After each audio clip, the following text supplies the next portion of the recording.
Hello and welcome back. This is Insti and I'm continuing playing the Pillars of Eternity. Last episode, well, we had a little hostile negotiations with the Iron Vale, and we dealt with that threat, and, well, they are not the proper threat. The eyeless ones are, and we managed to infiltrate ourselves inside the Halls of Presence, the Abbey of the Fallen Moon, helped with Maneha to forget the past from 500 years ago, I guess, and guess it was a good thing. I don't know, we did it anyways. Now we have to continue our charade and do the recitation of something.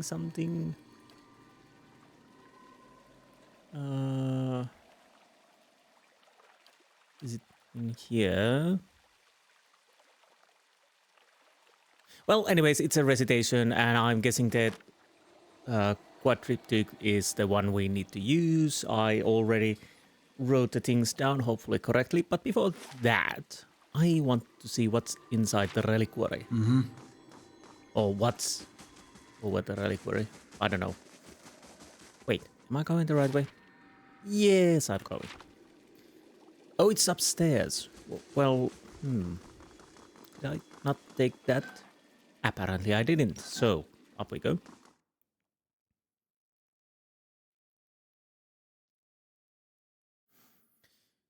Now, what are we going to find out? A long time ago that was.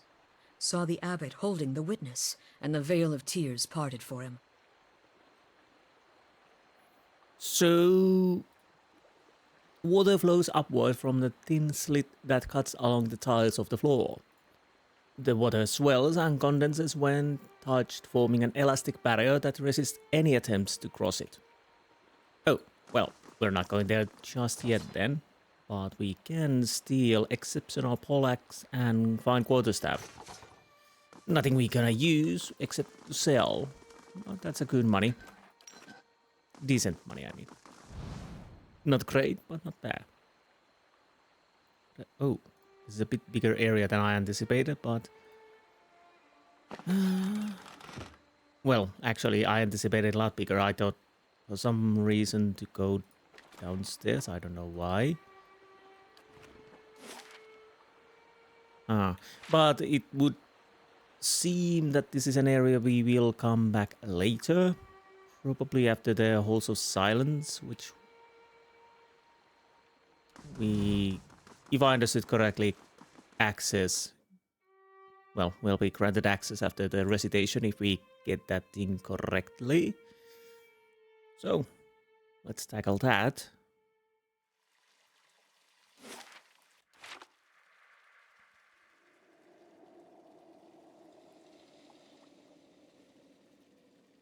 And hopefully we will learn how to stop the bloody army to killing the whole world. Again, apparently. So, are you prepared now for the recitation? I guess I am. Where's my notes? So, if I only could see something, I probably should put some light on. Too bright. That's too low. Okay.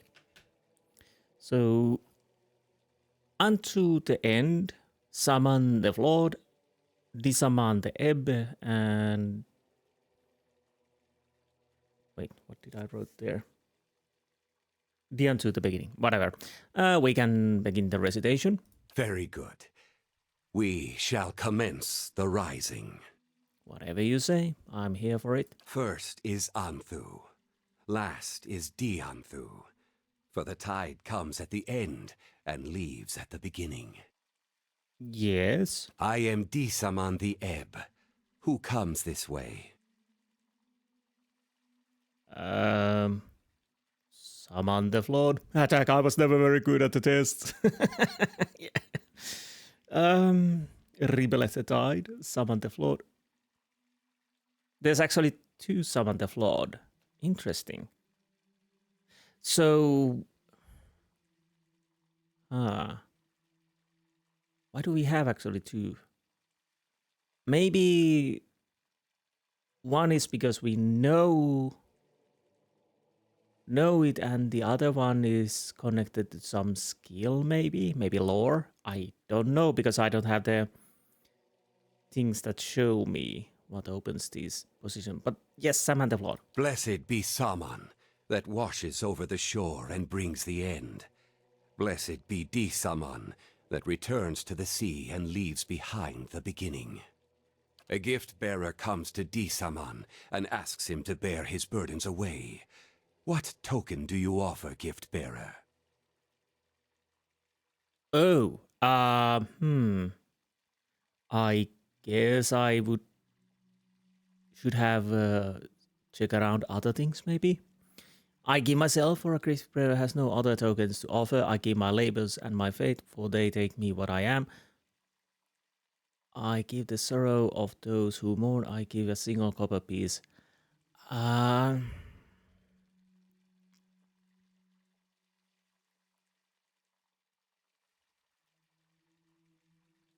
guess my labors and my fate. Oh, that's incorrect. Manahab blinks at you and gives you a minute shake of the head. The token is received in Andra's name. I guess that was incorrect. Tell me of your burdens. I have none, for all that belongs to Andra is forgotten. Well, that is actually quite true. I guess that is the correct version, because there's two of them.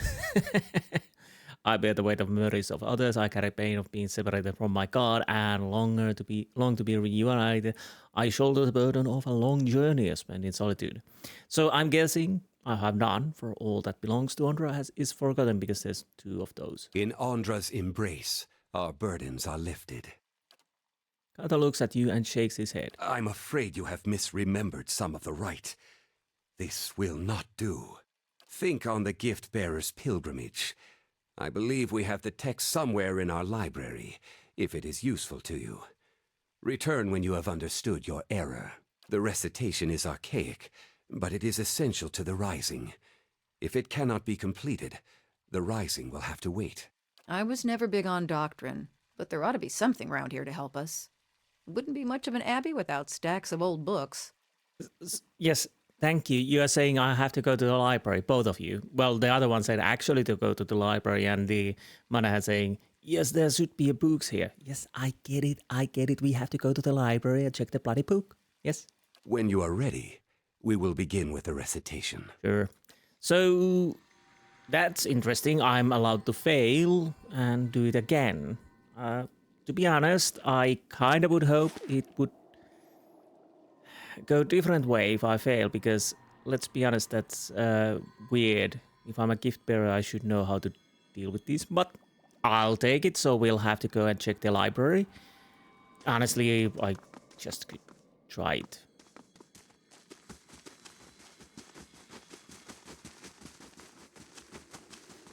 So pilgrimage, blah blah blah. Not here. I think I can't remember where I saw it. Maybe, but I don't know.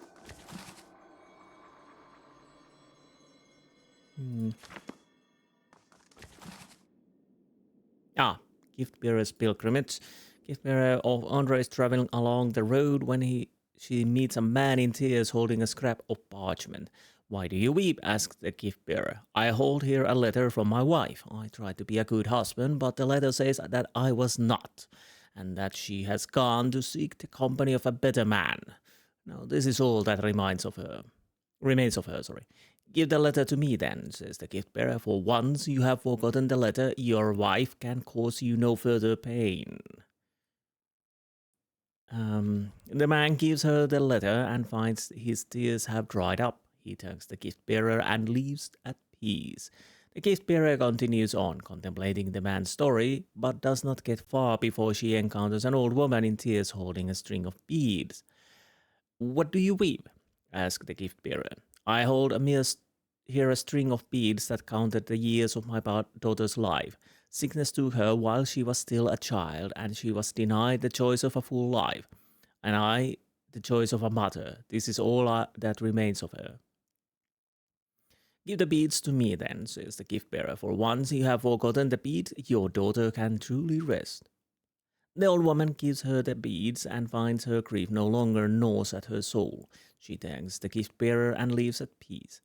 Thinking of the woman's pain, the gift bearer follows the road until she reaches the sea. In her hand she carries the letter and the beads. They are light in her hands, but heavy upon her heart, and she is crying. She prays to Ondra to allow the objects to be forgotten and cast them into the water. And yet, long after they have sunk beneath the waves, the gift-bearer finds herself still weeping. Merciful Ondra, pleads the gift-bearer, in your service I have helped people forget their troubles, yet though I pass them on to you, I feel them still as though they were mine. How can this be?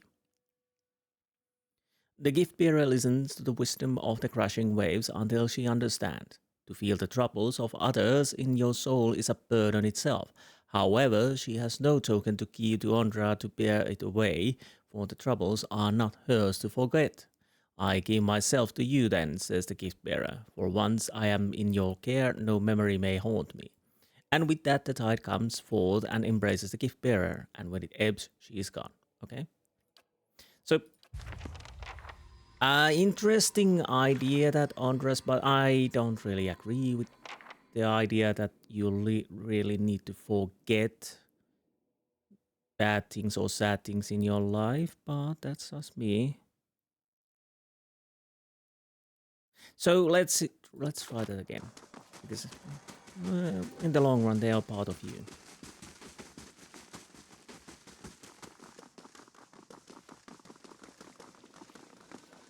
Are you prepared now for the recitation? Okay, if let's you try think again. you are first, is Anthu. Okay. I am Disaman. Lord. Blessed be. A gift bearer comes to Disaman and asks him to bear his burdens away. What token do you offer, gift bearer? Yes, actually, that's. I didn't notice that there was two. Were there two last time? I can't remember.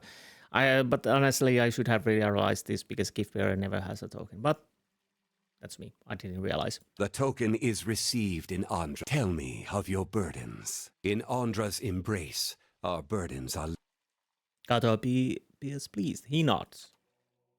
Maneha sighs with relief. Well, that wasn't too hard because there was no negative effects altogether. The Tidebringer shows himself worthy of his charge. At the second time, yes. Your purpose here, Tidebringer, is to perform the ceremony of the Rising. It is the transition of one phase of service to the next. On the level beneath us in the Halls of Silence, our low-tide brothers and sisters have lived for many years, sealed by their own will.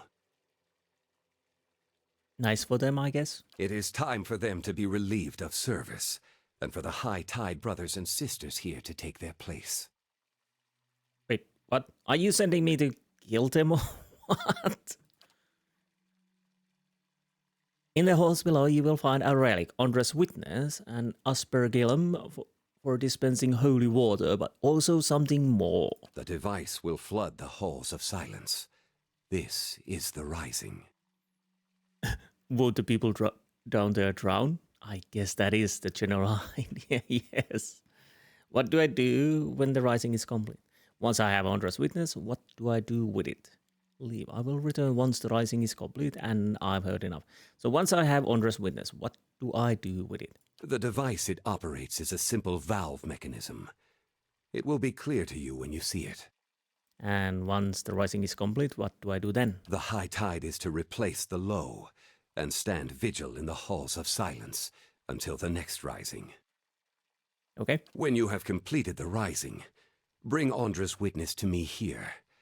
I will show you the last of what you need to know. So I will return once the Rising is complete. To reach your destination, you will need to know the sign of the tide, which is kept only by the High Abbot. It's said that it is the first knowledge lost when the Abbot joins the low tide in the Halls of Silence. Watch carefully. Kato contorts the fingers of his right hand into a particular curl shape. Then, with his left hand, he traces an arc from center to end, simultaneously with his index and little fingers. I trust you will perform your duty, Tidebringer. I hope I know what I need to do. You gained an item. High Abbot's key added to your stats. I think I've been there already. I found a record of recurring dream of the High Abbot. It showed him performing a strange sign before 4 panels and retrieving godlike relic from a nearby device and using it pass through a doorway. Okay, we know that. So I guess we go to the Halls of Silence. Oh, wait a minute. So, let's go and drown some people, I guess. Does it really matter which I use? Probably not. Let's go through here then. The tide is high and I'm moving along. Anywho.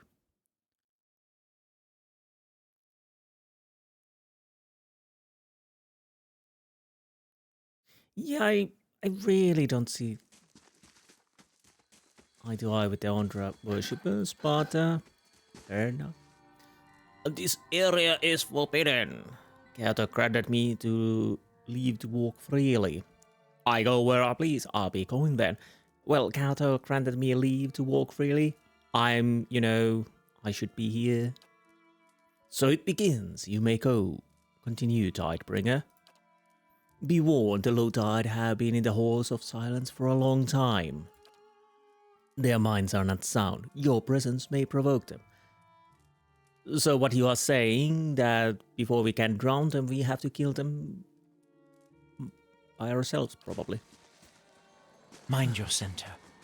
You always knew this time would come. I've seen the other side, brother.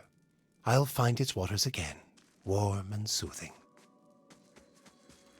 So you're also staying here then? Right. Interesting. So let's check the other areas first. I'm guessing that is the door we need to use. The massive copper bones encased under the ice seems to be part of the hips of a giant skeleton. Yes, I understand. The temple is built upon a huge giant. See now what the flame has shown us? Remembrance of the Abbey. Wait. Oh, there. Fine. Nice.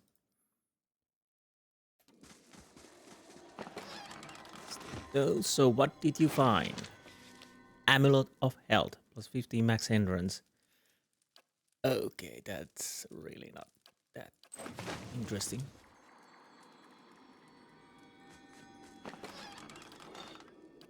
Yes, we still have... Wait. Boots of Speed. I was thinking Boots of Speed, and of course, lo and behold, they were Boots of Speed. Again, nothing that we really need, but well. Make sure they receive extra.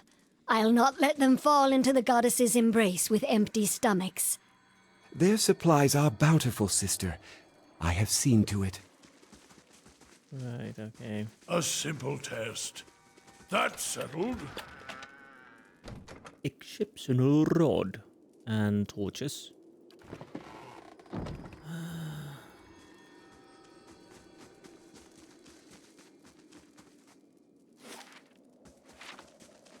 So we will see how many we'll actually drown after we've dealt with them. What is this? Wave-crested key. This key, its handle resembling crest of a wave, was cut from a deep blue crystal. It's a quest item. And stew. Yes, yes. Everybody loves stew.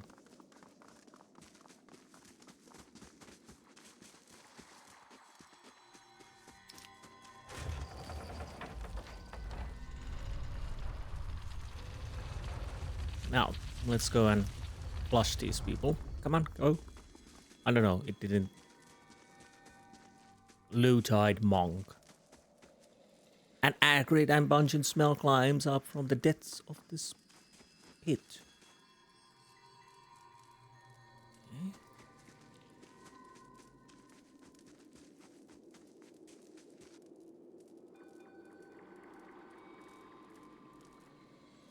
Chunks of moss frozen under a layer of slick and green slime build up between the cut stones. There's a lever.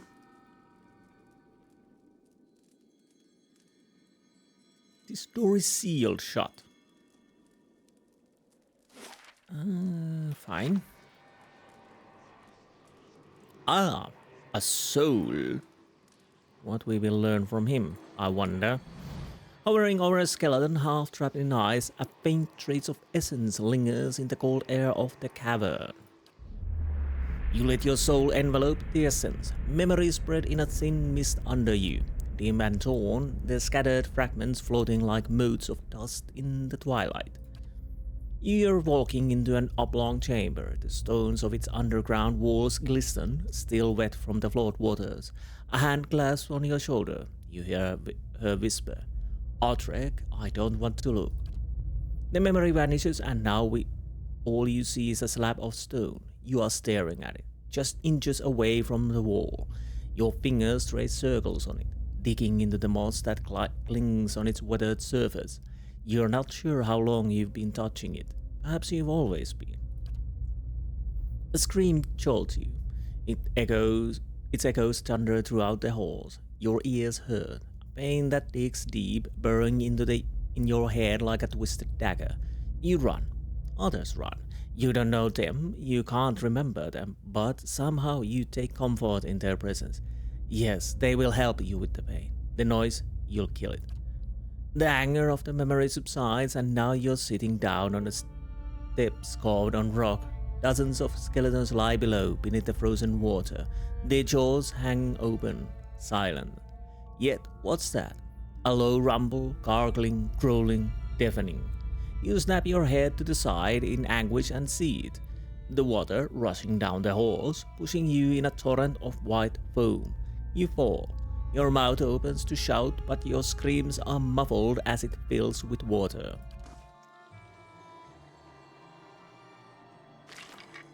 Okay, Artek's Cord. Plus 1.8 move speed while endurance above 75, plus 21 interrupt while endurance below 75. Well, that's a quite odd and specific talents. And Ring of Deflection and Balloon.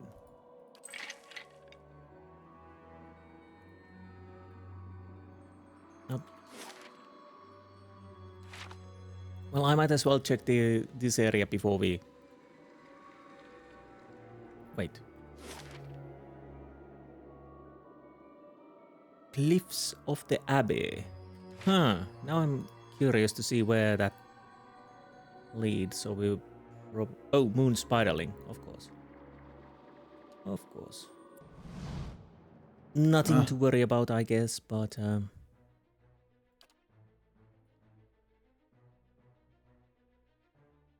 Oh, right. Now let's move people... Lead the way. Again. Now it seems to be the correct, yes. And, I totally forgot we got Maneha.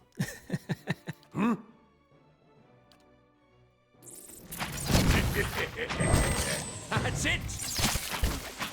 Let's see. Probably... Well, we're most likely changing Maneha back to Palagina as fast as we can after we all deal with this. More bodies. Right. No.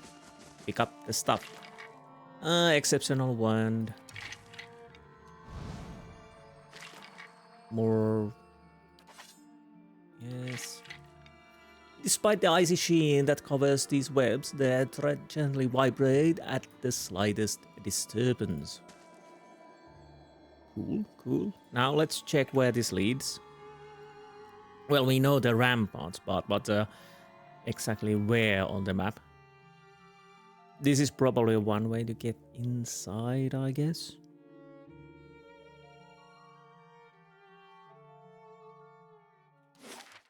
Ah.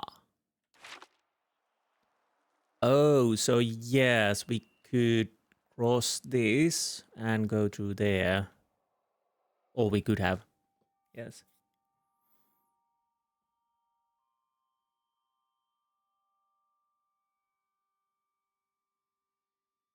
Bestiary contains all of... Okay, yeah. We know that Bestiary contains all of the enemies we encounter. Yes, and stats and other useful information. Okay, we don't need to sneak now because we already been through here. If we didn't find anything on the first time, I'm fairly certain we will not find them on the second time either. I'll see what's ahead.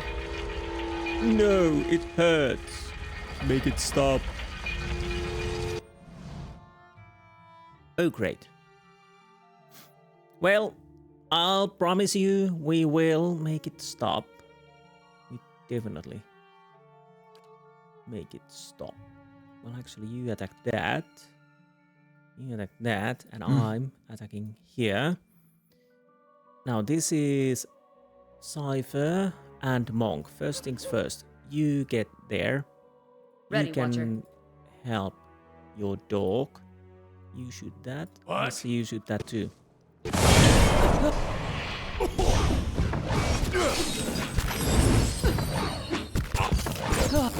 Okay, that is that.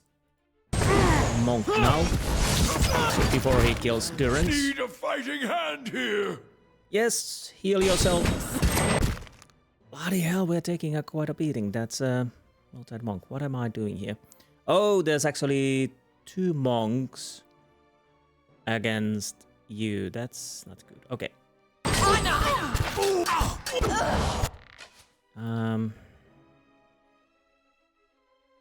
Well, let's use lay of hands. Okay, that was a bit close.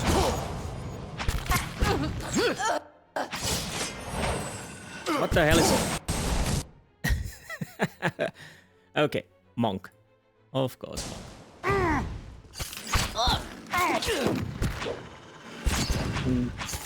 They're immune, yes, but immune for what? What do you have on you? Immune to paralyzed, petrifies, resistant, blinded, dazed, double paralyzed. Okay. Vulnerable attack. Well, you will die at some point, that is certain. Once your protections go down.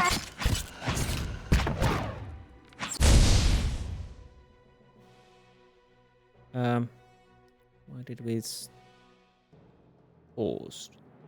Oh, it's... Oh. So do you still have... Yeah. Okay, it seems that monks are interesting enemies. I'll probably have to start using, if we encounter more of those bastards, to put, remove those effects. Oh, wait a minute. So, let's go and continue killing these poor fools. I guess. Commander. So this is how Andra takes care of her own. Yes, this is how Andra takes care of her own, indeed. Indeed. Durance, indeed. The door is shield shut. Okay. Who's there? That was a bit random. Wait. So, we got this bottle here. Oh, vase. Okay, sorry. My bad. Now, no, don't close the door. Who are you? Farentis. Tufts of downy grey hair sprout from the back of this man's scalp like shrubs. His lower lips curls inward over a row of teeth that appears to have mostly fallen out, and a musty odor hangs about him like a fog. Is that you, Edith? I thought I'd lost you. I called for you. I wanted to search, but the blizzard lasted days. I'm so sorry. He extends a hand in a gesture of apology, but then the fingers curl and he draws it back. He squints as if trying to see you better. But wait. We did find you. When the thaw finally came, I saw you rigid, frozen. You cannot be Edith. Never said I was. No, we are in the Abbey. Gift bearers. And you must be the Tidebringer. His eyes widen. I could lie, correct? I am the Tidebringer. Well, yes. No, I've come here to find something. A reliquary. I believe you're still confused. That's a strange assumption to make. I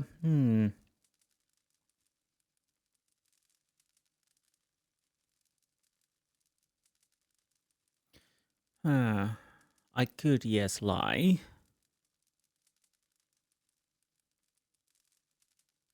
Well, let's go with it. That's a strange assumption to make. Do I imagine this? How can that be? The Abbey does not receive visitors. I suppose it matters little. The Tidebringer will come one day, and the terrible cycle will continue. The halls of silence. They take our minds, memory by memory. It would be peaceful, we were told, like going to sleep. I guess they lied. Look around you. We, the low tide, who have been sealed down here all these many years, do we seem at peace to you? We are lost, terrified. Interesting. Your order attacked me. Well, that really, well, kinda yes. But anyways, what is it you want from me? Why did you did not choose to be here? Let's go with you did not choose to be here. Did we? We did. We chose it when we thought it was our duty and that it would be peaceful. But the more we forget, the less we understand. Every day something familiar becomes strange. If I had known, I'd never have accepted my assignment to the Abbey. Nor would many, I suspect. He made his choice when he was of sound mind. He's not himself anymore. Better to finish the ritual and release him back to the wheel. I'm kinda sad that I can't sacrifice anyone to the pit anymore. Yes, he was in a sound mind, but I don't think he was told everything like he himself said. It was said to be peaceful, it was said to be nice. But once you're in here and you realize it's not what you expected to be, it's a bit too late. What is it you want from me? There is a relic, an aspergillum, it was called. What was it? He thinks for a while with a pained expression, his lips mouthing words. Well, it doesn't matter. It controls the floodwaters, but also the outer floodgates. Andra's Witness! That is the name. Yes? It is down here, but I don't recall how to reach it. The High Abbot knows. You know how to reach it, yes? If you can find out from him, you could set us free. Open the gates. We would leave in peace and finish our lives in dignity.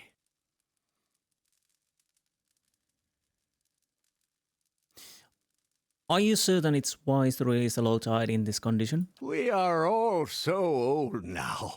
There is little damage we could do in this state. Point taken. Yeah, I don't know.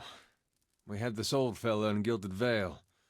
Looked harmless, couldn't talk, but he'd bite you if you tried to steal his steak when no one was looking. Harmless? Bite you if you tried to steal his steak? Eder, why are you stealing old man's steak? What the hell?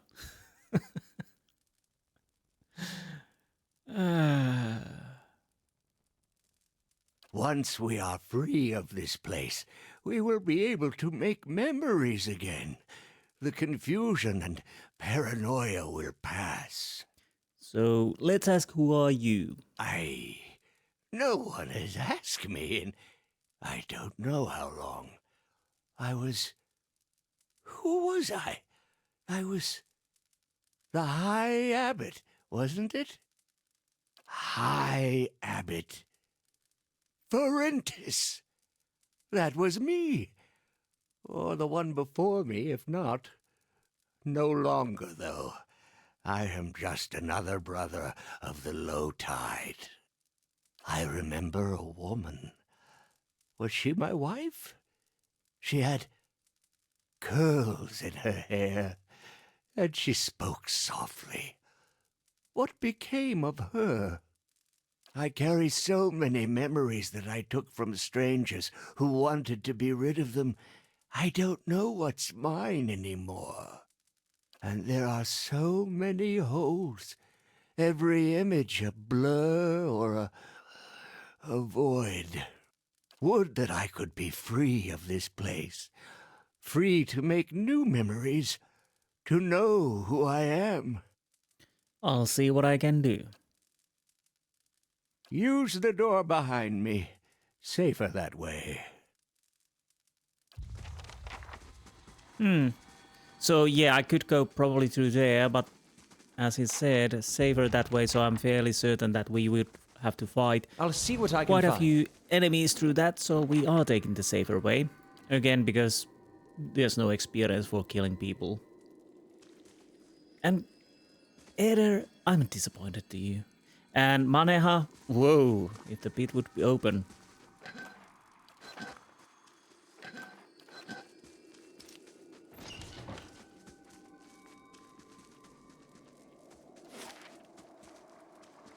So, what? Oh, he's over there. Can I? So what is this? An acrid and pungent smell climbs up from the depths of this pit. Okay, that's not what we are looking for then.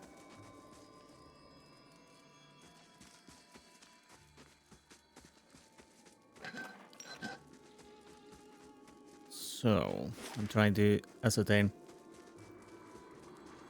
So if I would go through here, there would be the enemies. So I'm guessing... stop. Beyond the door, you catch glimpses of shapes in the darkness, wails and whispers, faint and erratic echo from within the sealed halls. This door appears to be barred from the inside. It does not budge. I kinda low-tide paladin. Okay, so where would I need to go? I'm guessing this is a dead end, so if I need to fight, then I'll... Oh!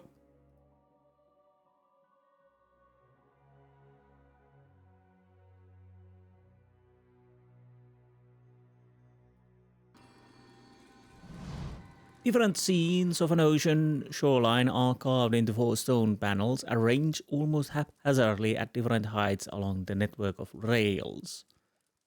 Inspect the panels. The panels are affixed to a set of rails that curve and crisscross in a pattern that remind you of seaweed. There are 4 depressions in the wall behind the rails in which the panels look like they would fit. The panels show variously barren shore, a city in flames, flourishing city, and tidal wave. Arrange the panels. So, let's try again. It appears that any panel can be slid into any depression by following the network of rails. Okay. First would be the end.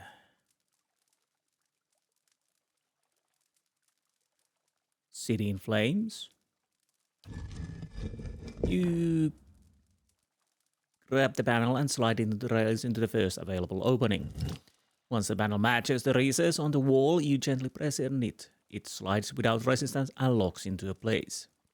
Move which panel in the first... Wait. First empty depression. Was it?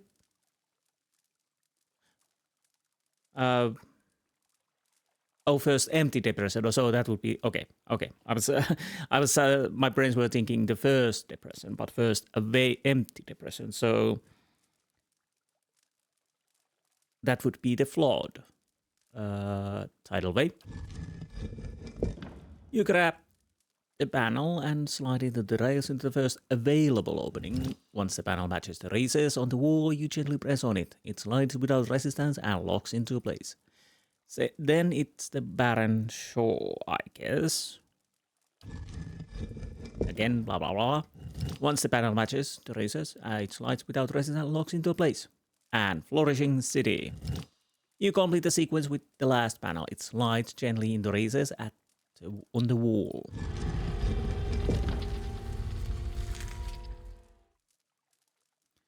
The remaining panels retract and lock into place. Behind the heavy stones, there is a metallic groan and a steady whir. A small tile about waist high slides back. Beneath there is a carving. It shows an image of an ocean wave curled around crescent moon. Perform the sign of the tide on the hidden carving. You curl your hands as Kauto had done and you position it over the carving of the wave. Then, using other hand, you trace the arc of crescent with your index and little fingers. Did I fail the helping them? I don't know. I'll have to see. A heavy rumble stirs the ground, and from all around you comes the sound of rushing water. Ah.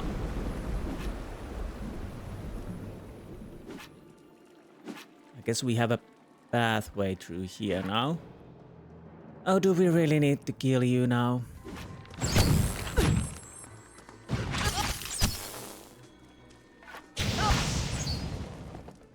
Well,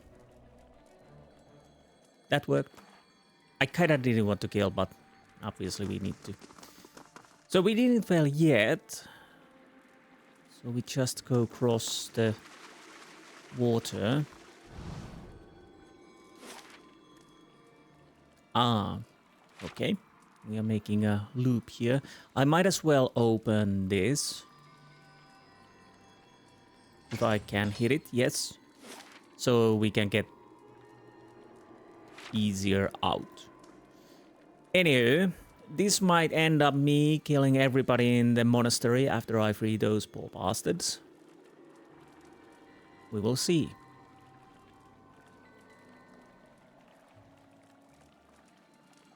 Now, again, I'm gonna make a proper save. I'm gonna make a quick save because, again, I'm definitely trying to save them. So if I fail this, I'll do it probably again. So, embedded in this deep semicircular slab is what looks to be a vessel for the sprinkling of holy water. In this context, however, it looks more like a lever. The image is engraved on the wall behind it, one of rising wave, one of an open gate. In the distance you hear a mechanical snap of rusted locks and a groan of iron hinges.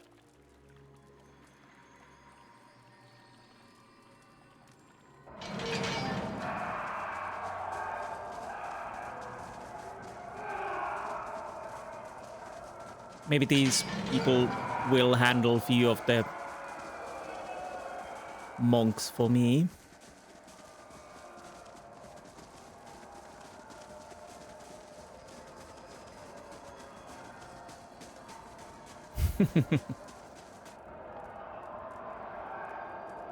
Echoing voices reach your ears. The words are unintelligible, but you can make out laughter, crying, and cheers.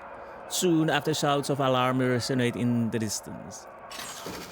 With a click of a machine releases its hold on the strange rod. You back the vessel away.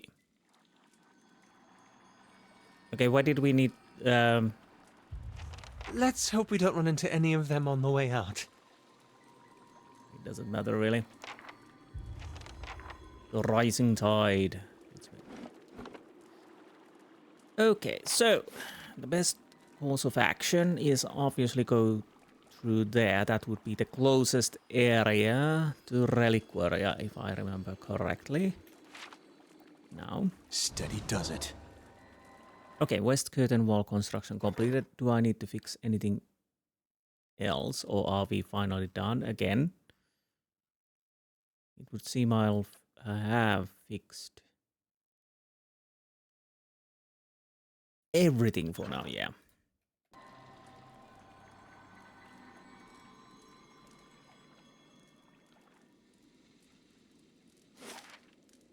So, we'll have to see if we need to slaughter all of the people inside the abbey. That is a possibility, but a sacrifice I'm willing to make, yes.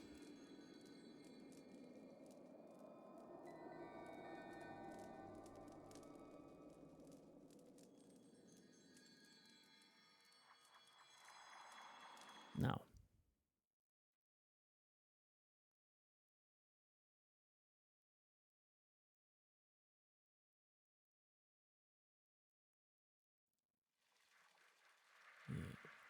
Interesting.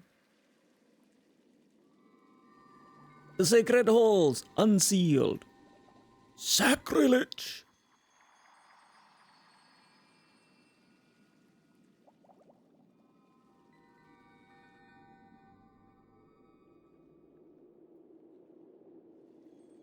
Well, they're not yet enemies.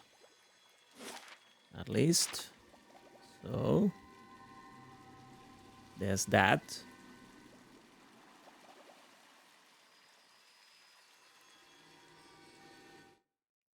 But interesting to see if we can get out of peacefully. Probably not.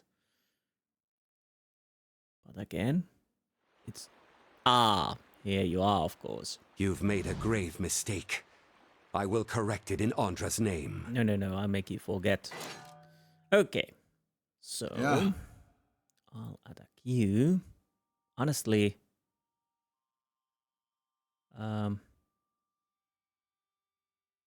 Alright, this was for the spirits. You are not a spirit, but you could be my sworn enemy. Maneha, you are there, so you attack that.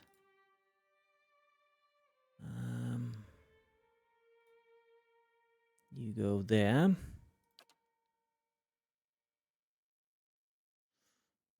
Shoot that. Now, what can you do? You can do quite a lot. Divine Terror. Devotion of the Faithful. I will do that too.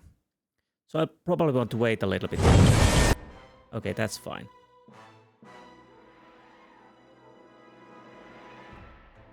Yes, I'll go with that. That's nice. Now you will put some freezing going on. You might want to deal with that.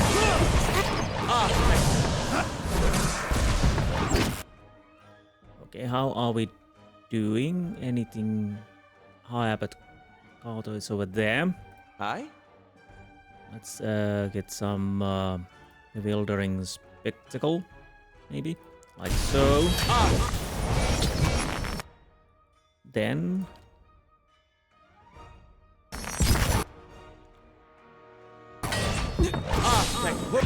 okay, what is going on here? You are on my side. I have no idea what's going on here. Except Maneha is taking a hit here.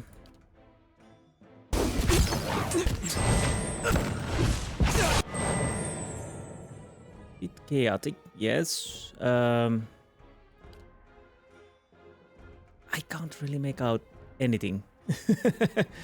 That means we need to put some people to sleep. Kind of stuck over. Did you do it? Or did you not? You didn't. Let's try that again. And you heal yourself. So, did we manage to do the spell or not? No, we didn't. I guess, or they resisted. What? You are starting to die, it would seem.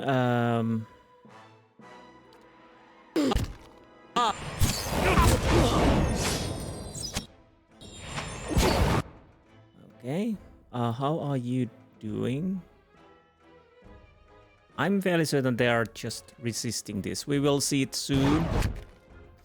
Well, Durance will die. That's unfortunate. Do something there at least.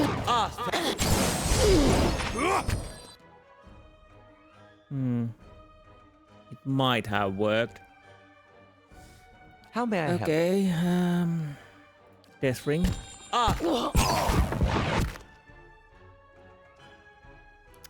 Sagani, heal yourself if you can.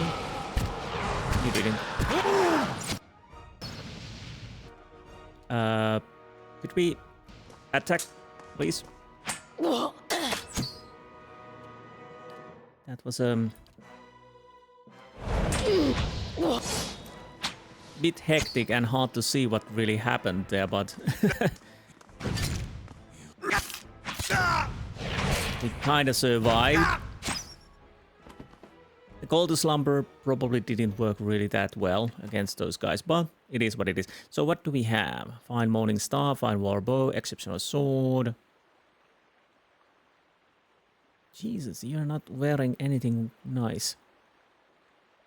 Tidal Fist Mask.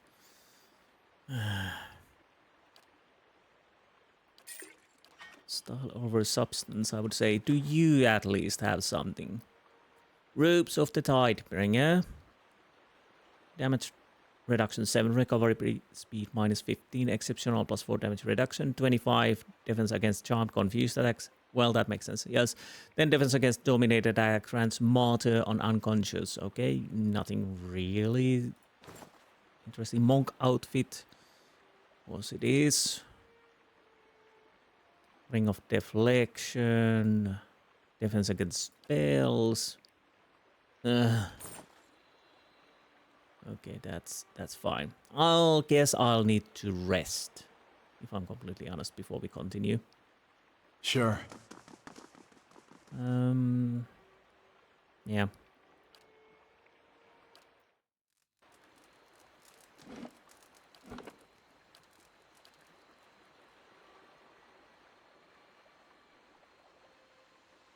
Yeah, sometimes those battles get really hectic and it's hard to say who is where and doing what.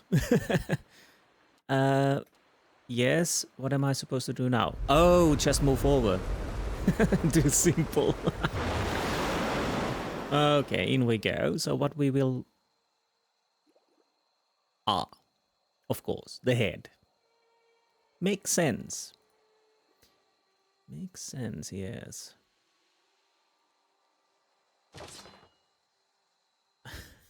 Fine, Brigandine.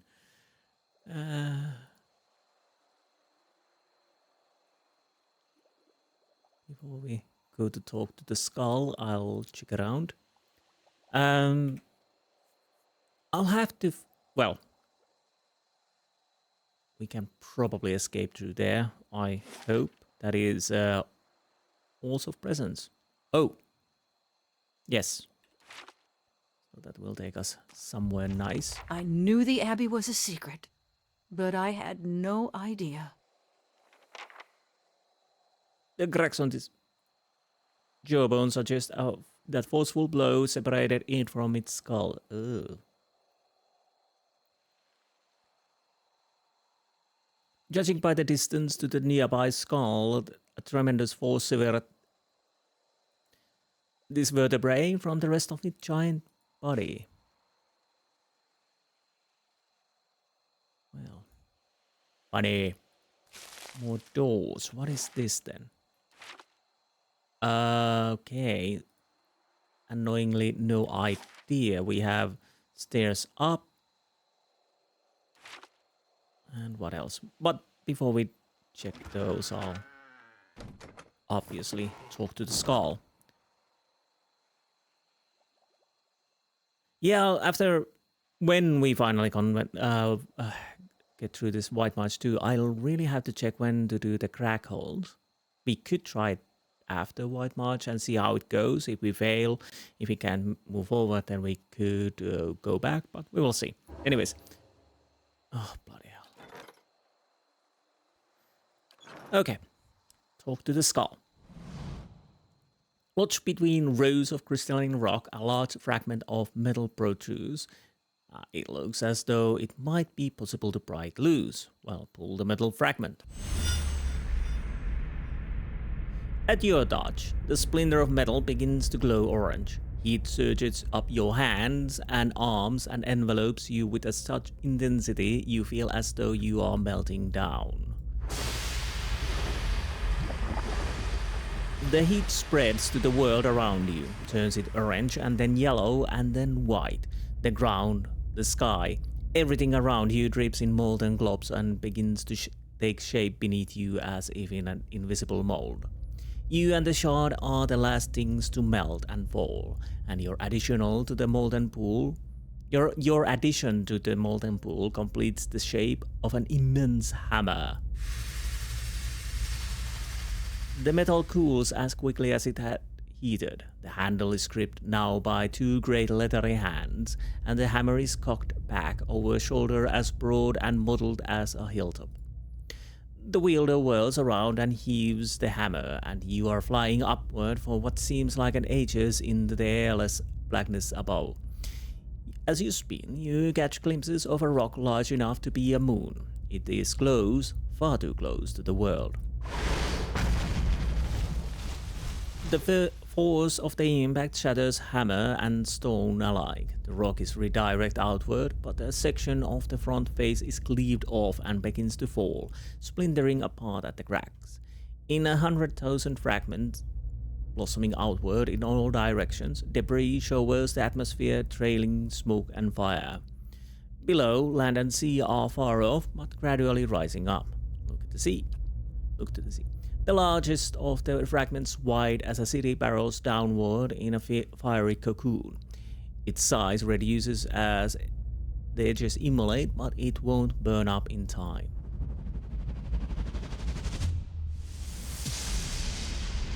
It lands silently in the distant ocean, sending a column of water skyward and radiating ripples that spread like wrinkles in fabric. Then the sound comes tearing up through the sky. It sounds like a thunder. Look to the land. Features are becoming clearer by the moment as you streak towards the earth. You are lodged in an enormous boulder, falling among other smaller fragments that heat and burst around you and on all sides. Beneath you, snow-capped mountains rise up, dotted here and there by cities of stone and adra. The impact will be the destruction of all of them. The shadow of your rock fragment is visible now, getting larger by the second. You are moments away from striking the ground when massive shape throws itself into your path. The last thing you hear sounds like another rumbling impact, but that isn't what it is. It's a chuckle. Relieved, breathless, you hear two words. Made it. Everything goes dark. You open your eyes, the metal hammer fragment has come free, and you now hold it in your hand. It is a warm to the touch. The air around you is suddenly turbulent, spiteful. A cold damp wind whips your face. Salt crystals collect in your nostrils and the creases of your eyes. The floor below you becomes blue-gray and glassy, churning and rolling, and when you fall, you crash through water. Violent waves hurl and spin you. Something slithers around your ankles, seizes you with incredible strength, drags you down in silty depths. When the pulling stops, you are hovering at the center of an endless blue abyss. You can see neither surface nor floor. You seem to be facing downward, but there is no way to be sure. A voice sounds from everywhere at once, and then the immense pressure wave of each utterance sends you reeling. Deceitful wretch! Grave robber! You who dig for that which you did not bury. Speak! Explain yourself and be judged. Oh, I'm shaking in my boots. I seek means of defeating an army of threatens my land. Honest, I meant no harm. I came in search of answer, diplomatic. I do only want I do only what I must to survive if I am to be judged, so be it stoic. Who are you calling wretch? Bench? I kind of want to go there, but I don't think I can go with the passionate. Or was it... I could go, but I don't. I was looking for the brave. I'll go with the stoic now. I only do what I must to survive. No mortal is fit to decide whether he is worthy of survival. Right. Your actions speak for themselves. The battery opened. The forge ignited. And? You conspired with souls that evaded my judgment. Saw them infused into the very thing they had stolen from me. The dwarves sealed their own fate. The forge was meant to be forgotten. You like to forget things, do you? And now, here you are again, denying peace to the buried. That's me. The turbulence around you calms. Silt settles like a slow exhalation, and the vast dark sea space beyond the murk fades in. Rays of light trickle down from far above on the green-gold columns of kelp that rise from the depths and sway back and forth in the current. Fish and mollusks patrol them in groups of hundreds and thousands. The nearest pass you with watchful eyes. What do you mean the forge is meant to be forgotten? What does it matter if something is remembered or forgotten? It's in the past in either case. What are the bones of old one god doing sealed in the temple of another? The army that destroyed the dwarves, the isles, are they yours? Well, I guess they are, because she as much as said that. But what does it matter if something is remembered or forgotten? Memories are the spirits of the past. You of all people should know their sway on the present, Watcher. Perhaps more than I'd care to admit. What's that supposed to mean? They are ours to bear whether we care to or not. Great, more spirits. Memories? Spirits? Don't look at me, I'm perfectly sane. I'll go with the stoic. They are ours to bear whether we care to or not. Mortals measure the worth of their lives in memory. Who will remember me? How long until I am forgotten? So, Andra, you wouldn't care if everybody forgot you? Is that the point we are making here? Memory governs every thought, informs every choice. It can fuel passion, understanding, love. Or it can create obsession, madness. And? You have seen it plague many souls in your travels. Again? Consider the old Watcher who inherited unspeakable crimes from birth. Well, that can happen, yes. Or the young woman who committed herself to Brackenbury for love of things she remembered she had. I can't remember that. Okay, anyways. Or the fisherman whose life became a sentence the day he killed his sister. So they were the choices. So should the fisherman forgot that he killed her sister? What? Or the Glonfathen boy for whom an old medallion was worth more than all the fruits of his labors. They could be free from their burdens, if only they could forget. Right. Their problems go deeper than memory. Simply forgetting does not make them to go away. Their burdens exist for a reason. Why should they be allowed to forget? If only it were so easy.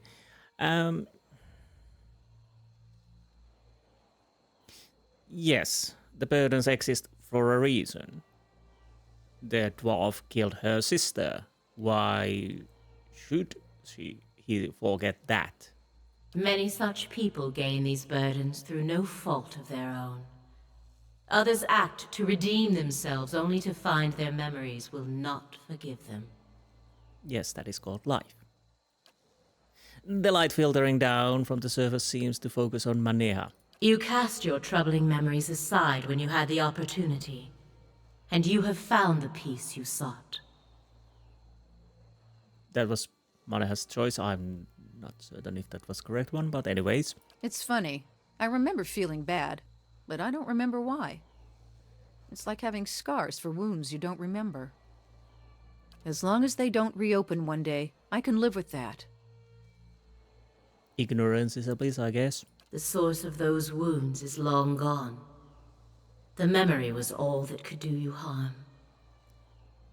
I would leave my own memories behind if I could, but they haunt me whether or not I remember them. There was value in the memory despite the harm. Responsibility runs deeper than... There was value in the memory despite the harm. Even when problems have run their course, memory can be the stone that sinks you into the abyss.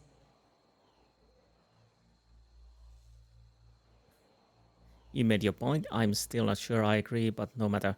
I don't agree again, but I'm... You made your point? Bad enough that the past is set. Better that we should not have to dwell upon it. Was there something else, mortal? Okay. What do you mean the forge is meant to be forgotten? What are the bones of one god doing sealed in the temple of another? Do not play coy with a god, Watcher. I know you have seen his death. I feel it whenever a forgotten thing is taken from me. Abidin did not deserve to die here. This place, it was the least I could do to give his remains some privacy. The least you could do? The least I could do for ending his life. The light drains from your surroundings. The kelp forest becomes a corpse of black tendrils, dark and twisted as regret. I called the moon down to me, Ionni Brathr. It was against his wishes. He would not listen to reason, would not listen to me. Maybe your reasons were not correct? In his madness, he splintered the moon. But it was not enough. The greatest of the fragments still fell toward that which he would protect. You are saying madness, but again we only have your words. In the end, he took position where it would fall, and absorbed the impact himself. I thought Belafa uncovered the moons, but why the temple? Why the secrecy?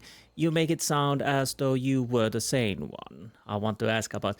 Yes, you make it sound as though you were the same one. The other gods knew what had to be done, but they lacked the will to go through with it. Even gods have their attachments. To erase all knowledge of such a grand thing required unthinkable devastation. The Eastern Reach, Deadfire. Mine was the only solution. Yes, the final solution, apparently. When I called down Ionni Brathr, they remained silent. Even Abidin. He knew it was for the best. But he tried to stop it all the same. Perhaps deep down I knew he would. I should have expected it. I could have stopped it. But why the temple? Why the secrecy? That time has been forgotten now. And so his death belongs to me. Everything he was before the impact. But you slew another god. Surely the other gods know this. Surely Abidon must know. Current surges through the kelp bed, pushing each plant sideways like saplings in a hurricane and propelling you backwards amidst the torrent of wayward fish. No! He cannot know! He must never know! Oh... I guess he really must know. Why wouldn't he? Understand, he was not always as he is now. His body was not all he left behind. He was devoted to progress and industry from the beginning. But so too was he devoted to preservation. Something you oppose. In those times, he would let nothing go. Nothing could be forgotten. His will was iron long before his body. Preservation, so that's why he went so far to oppose you. We agreed long ago, all of us, not to alter the course of Kith's civilization. Not directly. Not unless there were no other choice. But in this matter, there was no other choice. He understood that as well as anyone. It was for duty that he opposed it. I would have stopped it if I could, but by then it was too late. What was it he was trying to preserve? Time has finished much of what I started. I cannot tell you that, mortal, for fear of undoing all its costly work. I want to ask you something else, I guess. You may ask. Why did you pull down Ionni, Brathr? The great conundrum of a god is how close to become with your subjects. Too far and they lose hope. Too close and your own judgment fails. Civilizations are meant to ebb and flow. Allow them to persist for too long in power or knowledge, and you invite catastrophe. There was a time when we let our sympathies get the better of us. When memories were allowed to persist that should have been washed away. The other gods could not be moved to act. I did what had to be done without them. You keep saying that, yes. You're talking about Engvitans. I speak of what is forgotten. I failed that day, but my purpose was achieved in the end. I will not dredge up the memory to satisfy idle curiosity. Okay, I guess we have to ask, what do you mean the forge is meant to be forgotten? It was never meant for mortal use. Such power, such truths lie within it. It can bring only ruin. To us or to you as gods? When the Pargrunin came to the White March, they were peaceful. They shared common beliefs and purpose. Their visions for the Forge tore them apart. You have seen this for yourself. Yes, such is the life. They would have destroyed themselves in the end. You don't know that for certain. How convenient, that we'll never know. You need only look to the history of your own civilization for assurance. Yes, but we are still not dead. How many wars, how many fallen empires might have been averted if only their leaders could forget the objects of their ambition? How many people would have been saved if their god would forget the object of their ambition? But anyways, I digress. Fancy speech, yes? I mourned the loss of the Pargrunin. Misfortune brought them here. They did not deserve to end so soon. Oh, so sad you were. The army that destroyed the dwarves, Isles, are they yours? What the world casts aside, I take into my care. A thing may be forgotten, but it is never alone as long as I am here. They were lost children, abandoned, fixed on a purpose that no longer had meaning. I took them in, gave them new purpose. I did not create them, but yes, they are mine. Yes, they are Abidans, I saw them forge. Well, absolutely makes sense. They were his once, I won't deny it. He created them as assistants to carry out his work on Eora. But he has long been the overseer of progress in the world. Leaving things behind has always been his way. I allow him to leave his past in my care, so that it does not hold him back. You and Abaddon have a unique connection then? I suppose we do. But then, the gods have always been able to accomplish far greater things when working together. Nearby you see a shark pass through a school of fish. The fish scatter, evading the predator. So, I had something else to discuss about the Isles. Speak your mind. So what new purpose did you give them? Some things that are forgotten must never be remembered. Really? Not merely for the benefit of those who forgot, but for the entire world. There can be no second thoughts, no sympathy or stays of execution. The Eyeless were born to fulfill this task, though even their creator did not know it. They are single-minded and relentless. So you mean they kill those who remember what you want forgotten? They do not flinch when called upon to do what is necessary. Kith owe them a great debt for the troubles they have hidden away. Doubt it. So, what You else? may ask.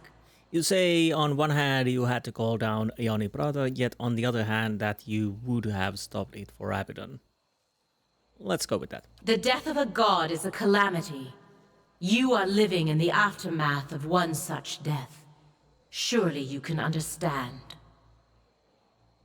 You said that sympathy can't get in the way. What about yours for Abaddon? He deserved better. Of all the other gods, he was the only one who acted, who held to his convictions.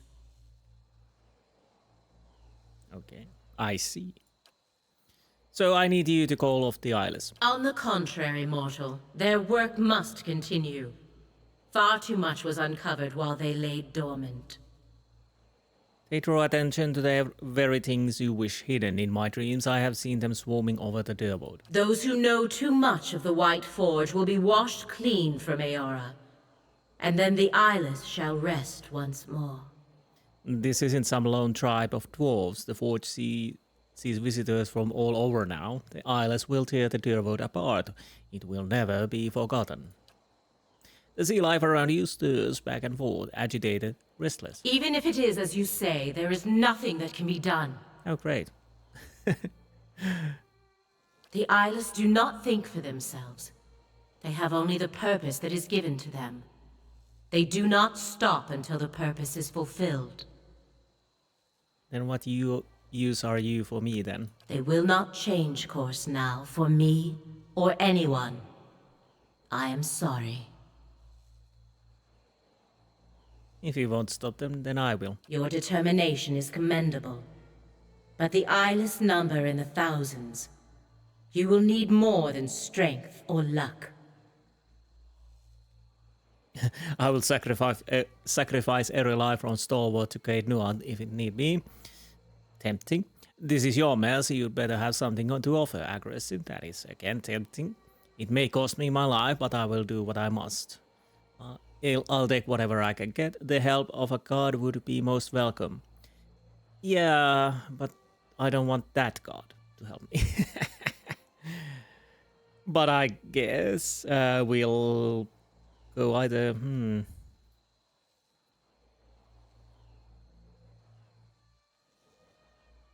I'll go with the Stoic, because I kinda don't want to even ask her help, even through aggressive ways. We probably still get help, but I'll go with the Stoic. It may cost me my life, but I will do what I must. I will give you what aid I can. I bade the eyeless to remain hidden when at rest. So, yeah, this is a bit weird. First, she's adamant that, yeah, we need to kill everybody to make things forgotten again, and maybe it is the whole world and we can't stop them, and that's how it goes. And then I say, okay, I'll still try to do it then. Okay, I will help you. Okay, whatever. I pay the eyeless to remain here when at rest. They are gathered in the hollow of a great rock, splintered from Ionni Brathr. It lies in a flooded crater known as Cayron's Scar. Know, too, that they were built to answer the call of their master's hammer. When they hear it strike, they come to its aid. If you were to take that piece of his hammer from here and reshape it in Abaddon's forge into a likeness of the original, you might be able to call them to you. But destroying them would be another matter. I know of one way, but only from the center of the Lion's Den. Only with their master's hammer in your service. If you can do all this, if you can reshape what remains of Abaddon's hammer and bring it inside their lair, I can instruct you there on what you would need to do. Well, I guess I will do what I can. And I will see you through when the time comes. Interesting. Forget these islands aren't my problem. Someone else can handle it. Tempted to see what that would accomplish or mean, or what happens there, but I will remake the hammer in the White Forge and stop the eyeless. If you do not, be assured, they will come for you as they did for the Pargrunen. Yes, I know. I already told you that. An uneasy turbulence disturbs the calm like unwelcome thought. Careful as you approach the lake. When I claimed the Isles, I made sure they would not be discovered while they slept. Many of my most devoted followers stand watch there.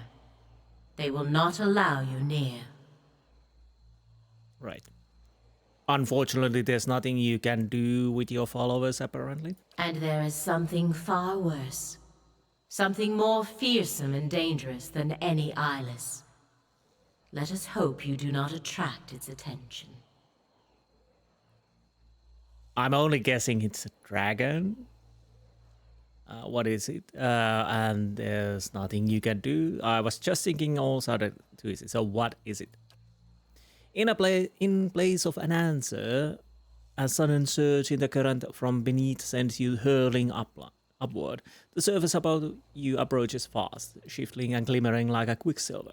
You emerge soaking wet on the stone floor of the Reliquary, gasping for breath as if you'd be holding it for hours.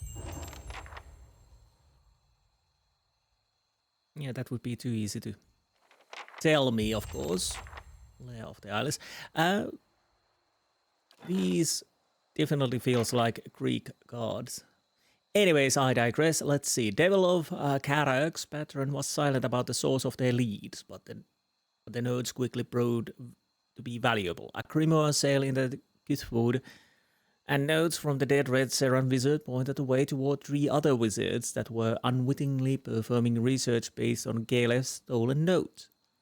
Spread out across the eastern reaches, the wizards were amiable enough, but quite unwilling to part with their own extensive notes. After reporting back to the patron's servant, Devil of Karak discovered that no additional services were required. It wasn't until after returning to Cayron that Devil of Karak learned the grisly deaths of the 3 wizards, all under suspicious circumstances. A short time later, a package arrived via a guarded courier. It was addressed to Devil of Karak, and the note inside simply read, "A gift, and in antiquated hand. Revolt, 2487 experience, 1 major item. The Hellwax mold. This hinged mold has the amazing power to fully duplicate non-soulbound weapons, shields, armor, and other equipment placed inside of it. The immense magical energy required to fabricate the copy uses the mold for raw material and wholly consumes it in the process." So I could make a copy of Tidefall or some armor. That is an interesting item, because it's really powerful. The problem is, I don't know what item I would want to copy. Maybe I come up something, or maybe I never use it. Anyways, let's make a proper save too. Now we have a couple of doors and stairs to check. I kind of wish we could have asked Abaddon's assistance. Maybe we can. The path ahead leads outskirts of the abbey. What would you like to do? We can travel directly to the Foundry in Durgan's Battery. That's nice. And this would lead us where?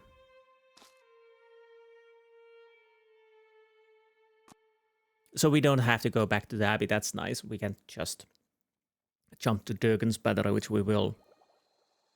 Oh, it was the door that was barred or something like that. Anyways, I think I'll go through here to the abbey because Durgan's Battery, because I don't think there's anything else we need to do here.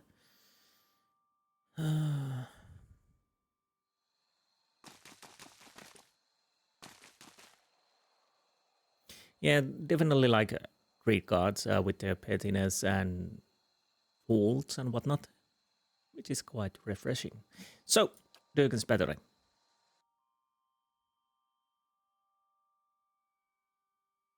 And I'm gonna go and drop Maneha of our troops. I can't do it in here, so I'll have to go back to the inn. Let's see the journal. So we are doing what?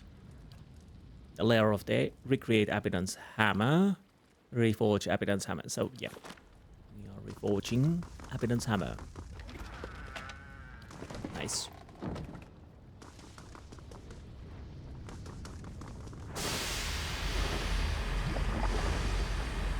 Incredible heat ripples upward from the white forge and laps against your exposed skin. The fragments of Abaddon's hammer grows warm in your hands as if in recognition. It is only a fraction of the size of the original, but there is metal enough to create a hammer fit for a person of your size to wield. In this forge, the fragment could be shaped anew. Well, let's recreate the hammer.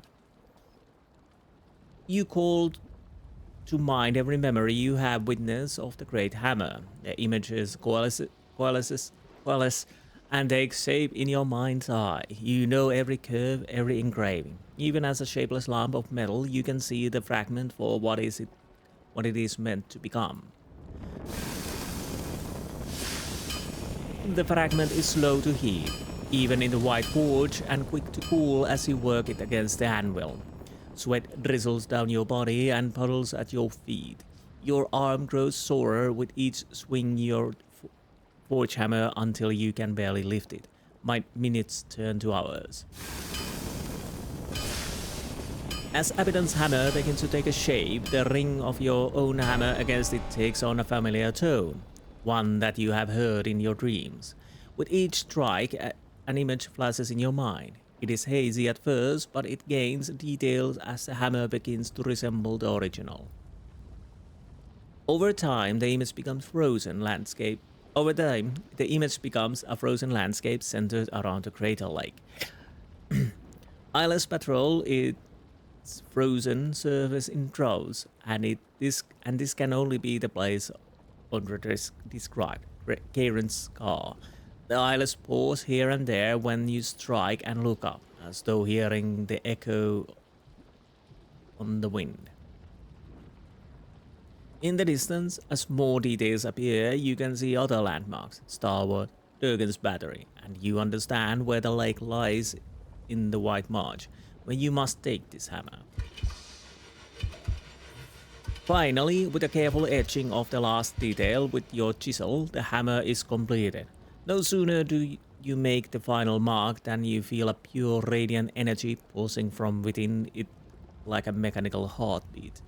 There's an indescribable beauty to the shape and the weighting and the design.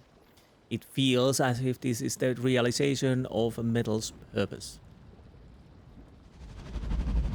You take up the hammer and its power rushes over you in waves, and it shakes your body so hard you nearly drop to your knees.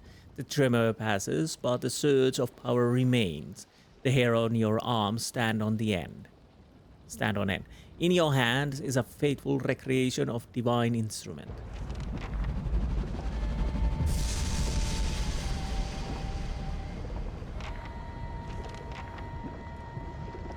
Nice. It's hammer time, yes.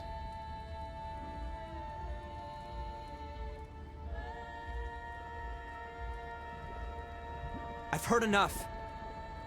The sounds of an argument reach you from the stairs. Darian marches into the room, arms crossed, while Vengra bounds along behind him. This threatens all of us now.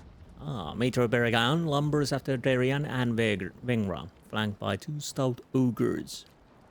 Vengra sees you and points you enthusiastically. See, Darian, he'll tell ya. We can stop him. Tension crackles in the air. Darian whirls and cuts Vengra off with a chopping motion. If he's seen them, he knows better. What's going on here? Something killed a whole crew of hunters out in the wood. Tore them apart like dolls, insects. Yeah, they're eyeless, I know. Despite his steady posture, his eyes flit and flicker like flies, and his upper lip shines with sweat. Berrigan mutters something to her escort, and they snort in agitation. I told ya! All we gotta do is get him in range of these cannons, and then we blast him! She brings her hands together in a loud clap. We don't even know what they are! I do. Everyone turns to look at you. They're known as the Eyeless, but what they are isn't important. What matters is that they'll destroy us all, and more if they aren't stopped. They are playthings of foolish and irresponsible gods. Unfortunately, that's passionate. I kind of don't want to go there. And if you want to leave, you'll shut up and listen to me for now. From now on, aggressive. The gods sent them for punishment for your bickering, deceptive. Well, we're not going there. Yes, they are known as the Eyeless. The destruction my dreams warned me of. Yes. Suddenly, Berengar's gaze is distant with horror. Suddenly, she runs on Vengra and Derian. And your greed and recklessness have brought them on us all! No. She rolls her shoulders back on, bears her teeth at the two villagers. Rage hangs around her like a musk. Derian and Vengra each take a step back and square off against the ogres. You burning our village didn't help matters none. Okay. It wasn't my clan that attacked you. No difference. One ogre stinks as bad as the next. Calm down, area. None of that matters. Now, Berrigan's right. You wanted something you didn't understand, and it's brought trouble. Ah. Your interests have never aligned with stalwarts, Berrigan. I doubt that it's changed. Enough, you're all idiots arguing over ancient history at a time like this. Berrigan, did you come all the way out here just to say, I told you so? You're maybe right, Berrigan, but this isn't helping. Well, no. The gods are playing as a toys. So, enough, you're all idiots arguing over ancient history at times like this. That is what I go. Derian and Vengra crumble, shuffling their feet and glaring sullenly. After a pause, Berrigan looks back at you. I came to offer my clan's help. The others cock it. The White March has been our home for centuries. We'll defend it alongside you. Very well. She presents an ancient banded horn in both of her calloused hands, holding it out to you. Sound it anywhere in the White March, and 3 of my best warriors will be at your side. Okay, your battles become ours. Ah, thank you for that.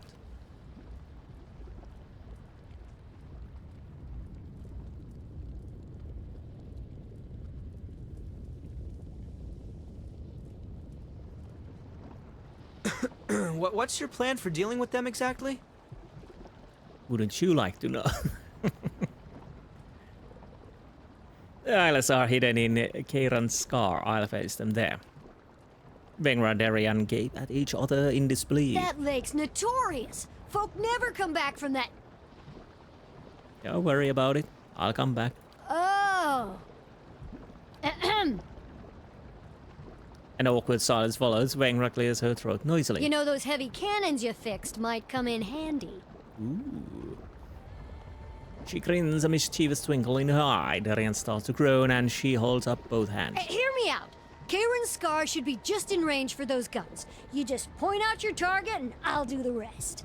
That sounds interesting. If those things are on the move, we don't have much time. Well, probably not. So you have to hope that I succeed. If you're really gonna stop them, take this. It's the best of the ore we've pulled from Stalwart's mines. It's not much, but it's good enough to make the old Pargrunen smiths proud. Okay. Now I'm kind of curious to see the hammer, which we made. You may call upon the aid of crack ogres by using Berrigan's battle horn in Cayron's scar. You may call upon cannons of Durgan's battery by using the heavy cannon blast ability in Cayron's scar. Instead of heavy cannon blast, okay? So, where is it? I guess,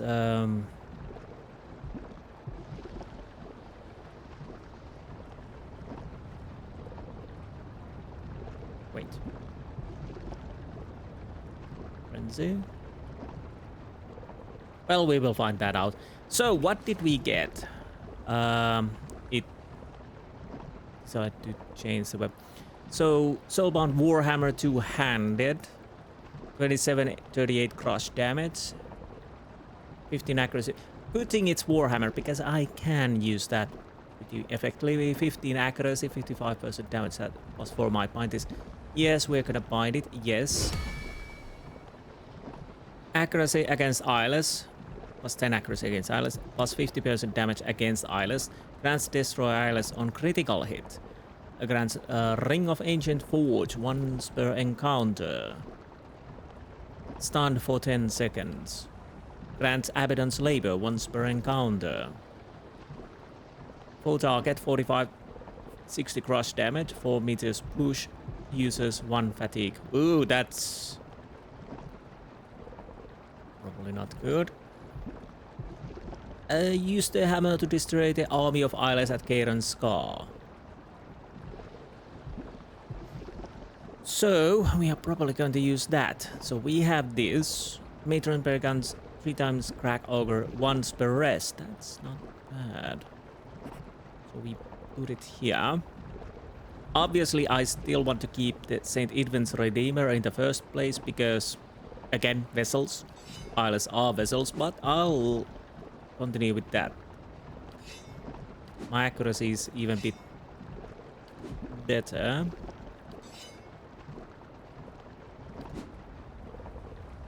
Nice. It's a good thing I have the Warhammer skill. Not that it would be terribly important, but at least it is something. Steadfast with critical hits. Oh, you already killed 3 out of 5, so nice. What's the armor? No, you don't have the armor. It's on the Palagina. Now. I'll need to go outside. Because I can't see the... Or can I? Can I see the word? I can, sorry. I didn't realize.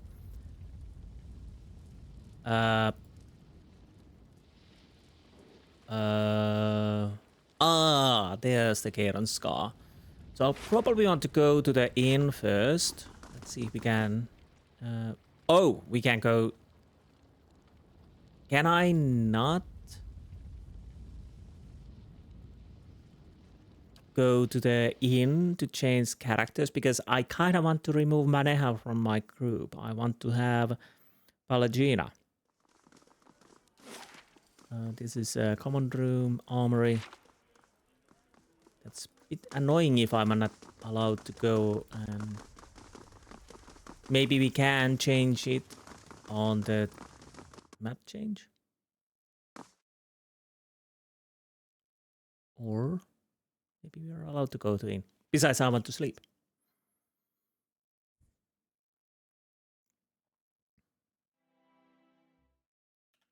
Okay, it would seem that I'm allowed to go to the inn, which I will do. I go to the Stalwart village. I change to Maneha to Palagina. And I sleep. And once I get to the Cayron Scar, we will see you there. So I'll be right back. And here we are. As I was thinking, when I was changing the characters and what I was thinking about the Ondra's forgetting stuff.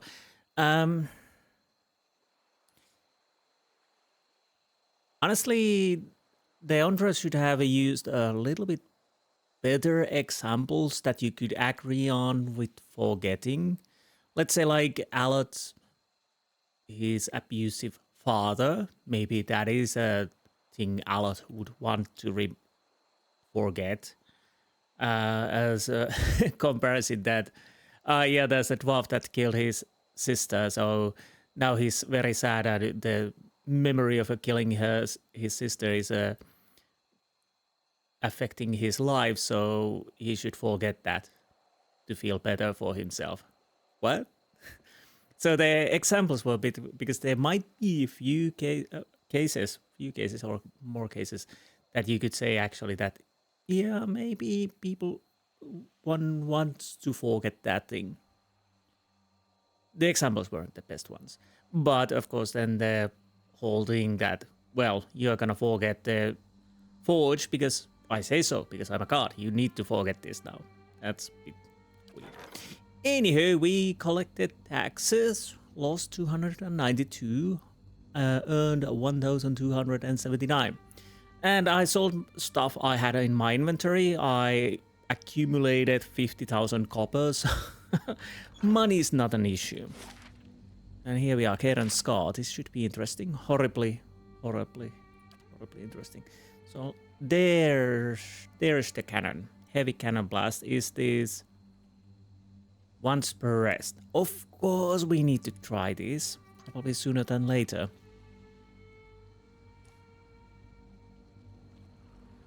Oh, great. So that's our goal. Wait till I tell the kids about the time their mother charged into a frozen lake swarming with giant golems. So certain that we will survive. Now I'm maybe a little bit happy we didn't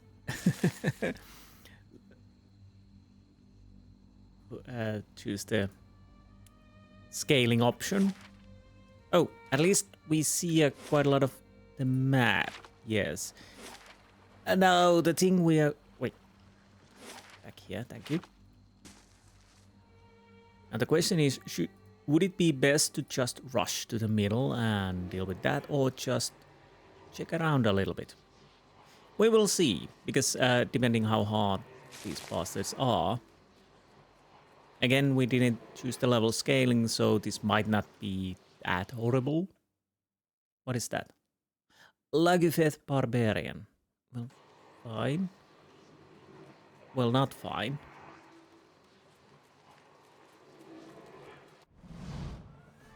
Now, you deal with that. Yeah. I'll go with that, and you deal with that. Then...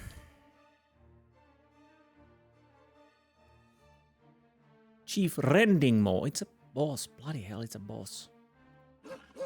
Didn't see you there. That's a bit unfortunate, if I'm honest. Devotions of the Faithful.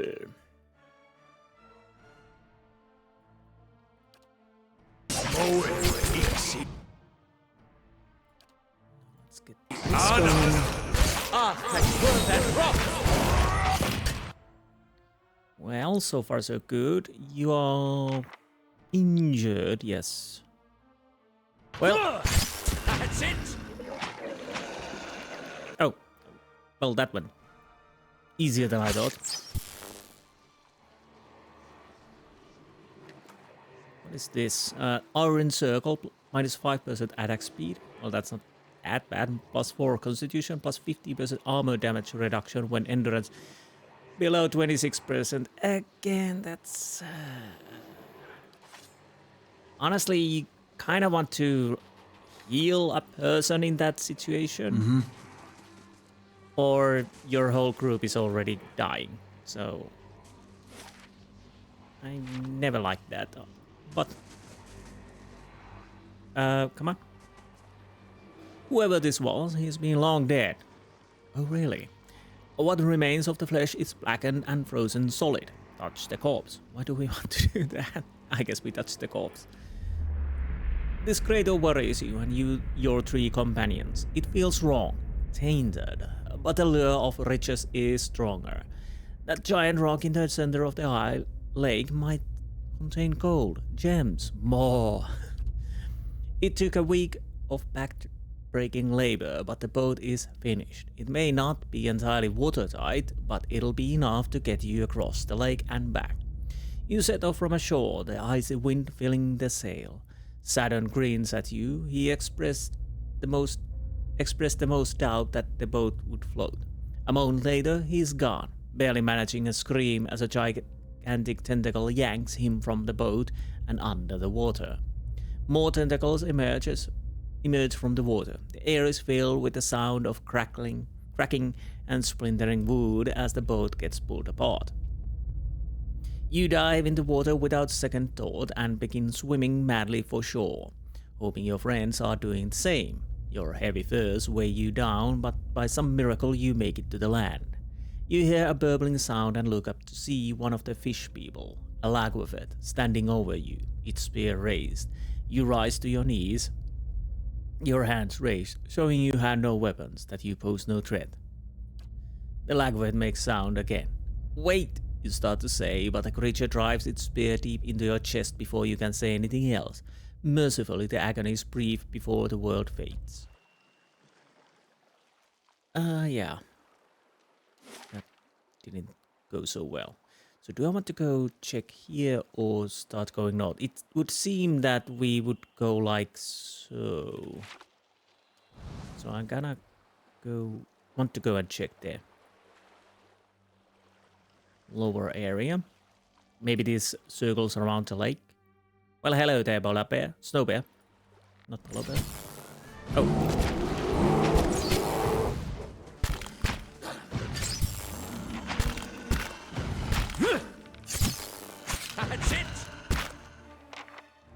Well, that's a bit overkill to...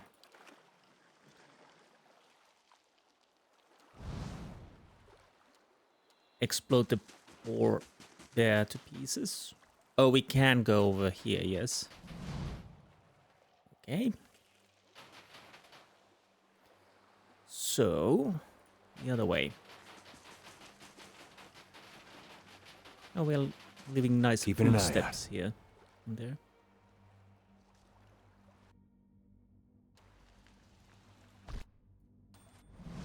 That's it! For some reason, you didn't realize your friends were dead. Well, that's good. Oh.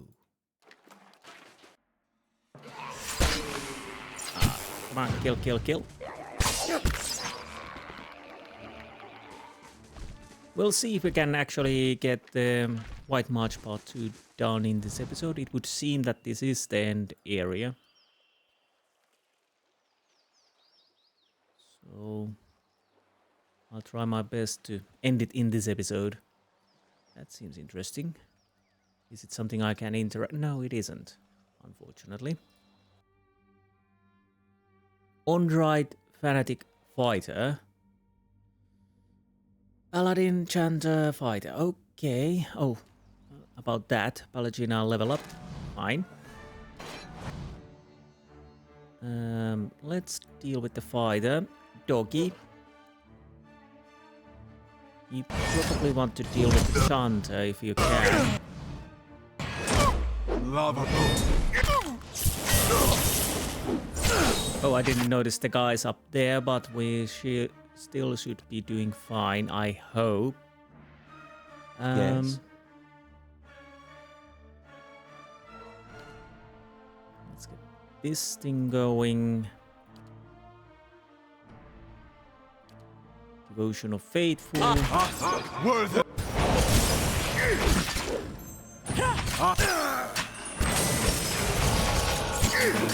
Doing fine. I don't know.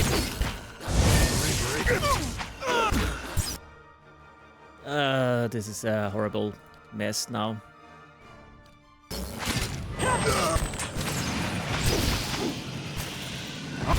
Even more, great.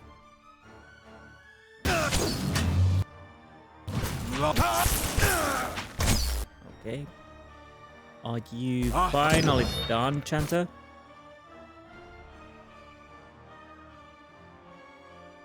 Okay. You are almost dead. Yes, great, great. Palagina, heal Durance. Honestly, heal her too. I'll be... Okay, wizard, die.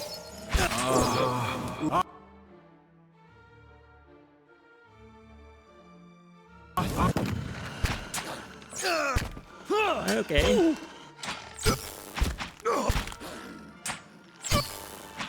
Come on, kill it. Well, that was a bit more hectic than I really enjoyed. But fortunately we survived, and more stuff to sell. Always. Egg. A common egg, as produced by common hen. Well, nice. Let's level up Palagina, so I'll be right back. Okay, so I saved the point and didn't buy any skills at the moment. I was thinking to buy athletics or survival, but I decided not to buy anything at the moment. And for skills, talents, I mean, it was class unlocks, more likely. I was thinking it was quite hard, so I decided to take Liberating Exhortation. Commands an ally to summon all their strengths in order to temporarily ignore existing hostile effects. The effects will resume once Liberating Exhortation ends. So 26 seconds, hostile effects suspended, and 2 per encounter. I know I have rings that do that. I think Durance definitely can do that, but to be honest, it's good to have more, I guess. There wasn't really anything else to take at the moment. Nice looking sword. Anywho, let's continue. Keeping quiet. So we are here. We can go up, and we are going to up because I kind of want to see what's there. See now what the flame has shown us? Well, at least there's a trap. Durance. Nice. So, what? Untried shrine. Okay, fine. Bit weird.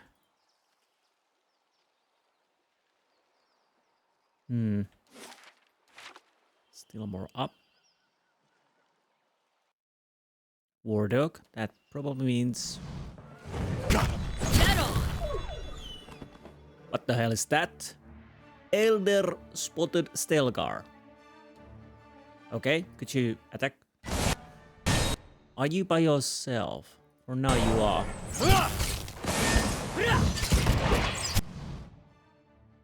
Winterwolf, more paladins, fanatic cipher.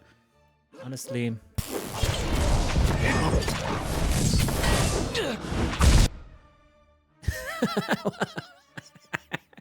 Okay, I have no idea what's happening here, but we are taking a little bit of beating.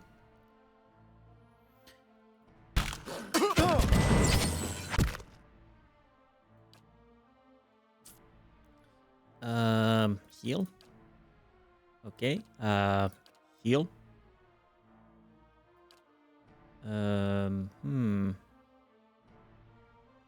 Well, hopefully she will survive.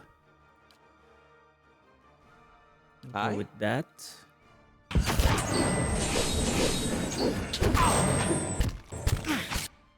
Nope, nope, nope. We are healing her, so hopefully we'll... Nope, too late. This is not going that great. Please heal myself at least. Yes?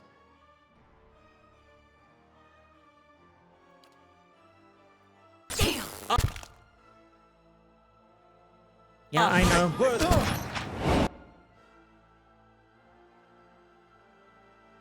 Oh.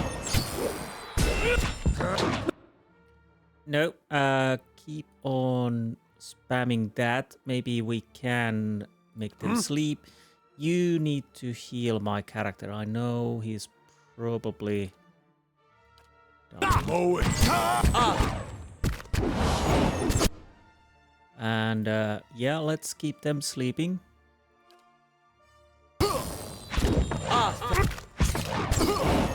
If we can. Now. That bloody monk has to go now. The monk is the problem. Definitely. Either knock him down if you can. Yeah, I'm down.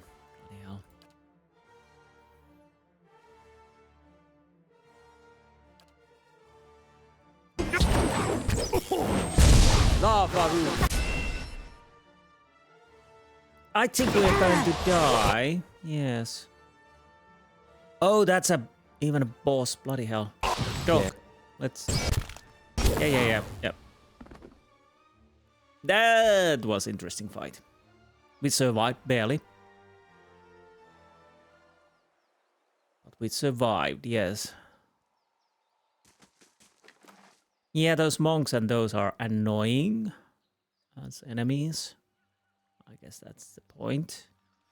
Lost period of the winding path. Plus 20 concentration, plus 2 resolves. Grants consecrated crown once per encounter. Not much, 9.3 endurance over 1 second. Well, AoE duration 30 seconds. Okay, so yeah. Okay, maybe it's a bit better.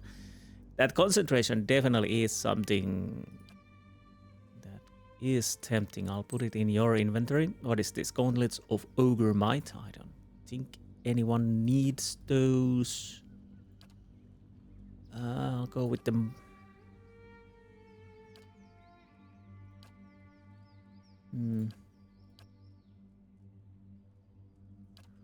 What is this? A ring of protection? Yeah, of course it is. Rest. Nothing.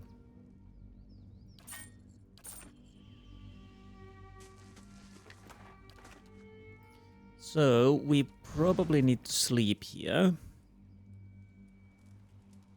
Something over there.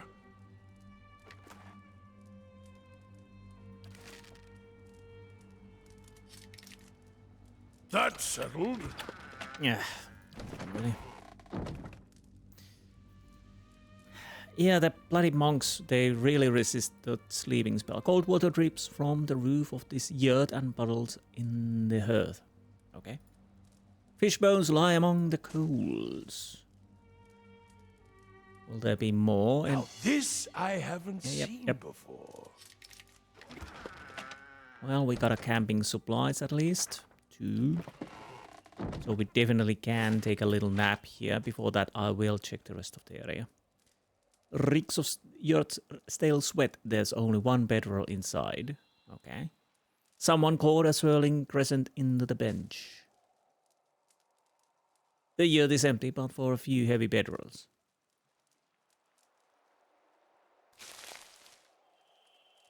So, let us rest. I probably should have taken the vessel, now that I think about it. Well, too late for now. I'm not gonna rest again. I'll make a proper save. Yeah, the enemies are a bit interesting. Again, I don't know if I made a mistake not taking the level scaling, but the Lagwafet were easy, but then the groups of the paladins and monks, they're a pain in the butt.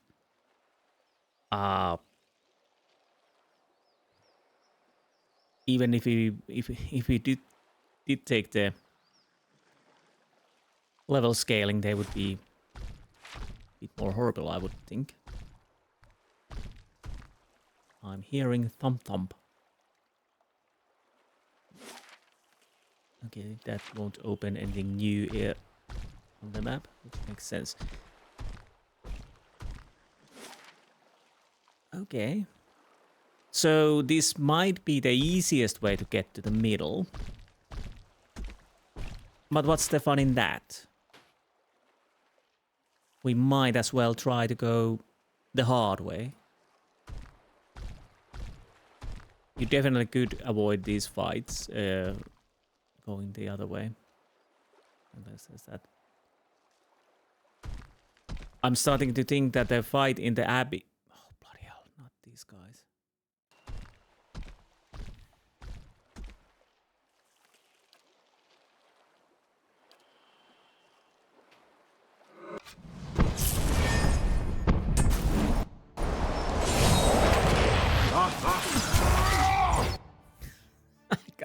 I got to do that, yeah.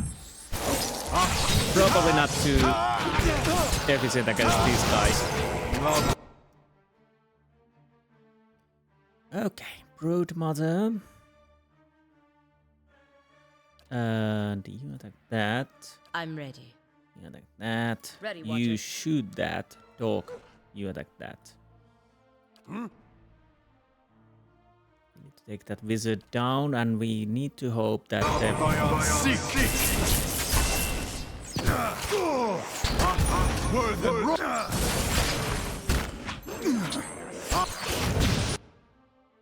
Yes, yes. And oh bloody hell, you're not doing anything. I'm ready.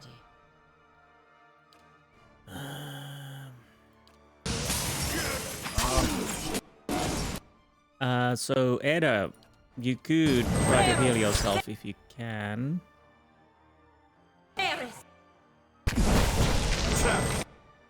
Honestly, this is not going too well. Are you still? Yeah, you're still.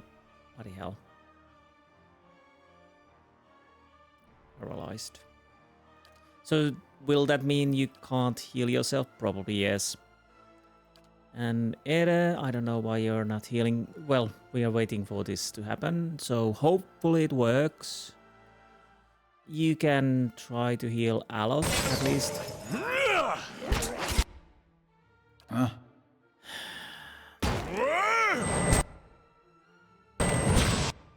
And now you've done what you can, so...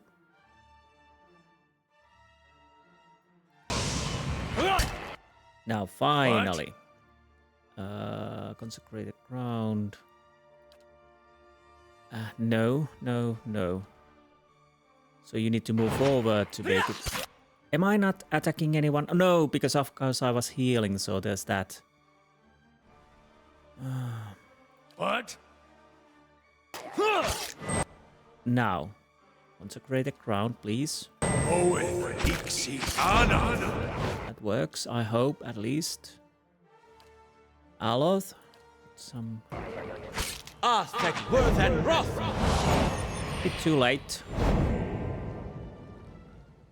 But worked out, yeah.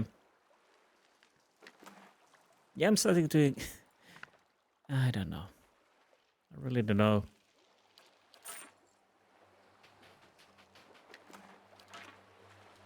Like I said, at times it feels it was a mistake not to take the scaling, and now it feels not a mistake. But we'll see.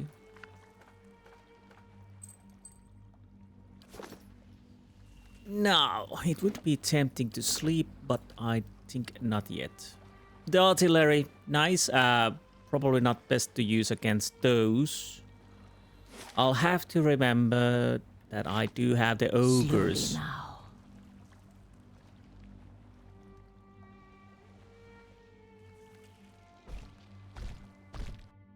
Okay, here we have Eyeless Hammer. Is it by himself? If it is, let's see how this goes. Okay, he took at 30 points. Can't get a good shot. Honestly, by the by, you could change your weapon now. Did you have yes. With this. Yeah, obviously. That's not very helpful. This will take a time, but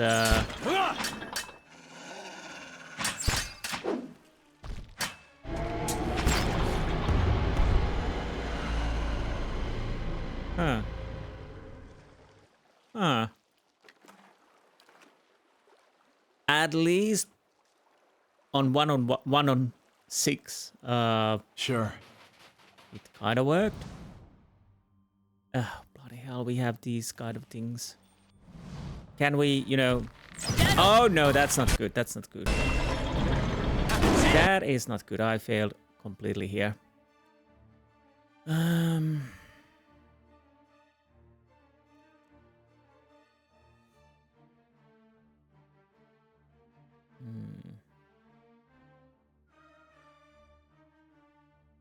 So you are pretty much everything blinded, immune, blah, blah, blah. And, oh, immune to fire and electricity. Well, that's not good either. Did your weapon do... I think it does electricity, doesn't it? So you might want to change the bow, although they are... Well, slashing is actually their weak, but they are not... They don't have immunity to pierce, at least. That's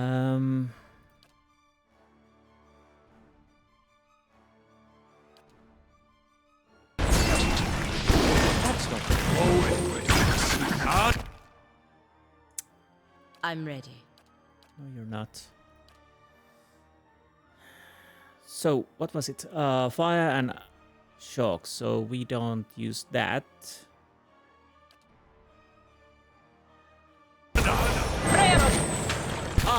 Worth and Wrath! How about Petrify? Petrify works, yes.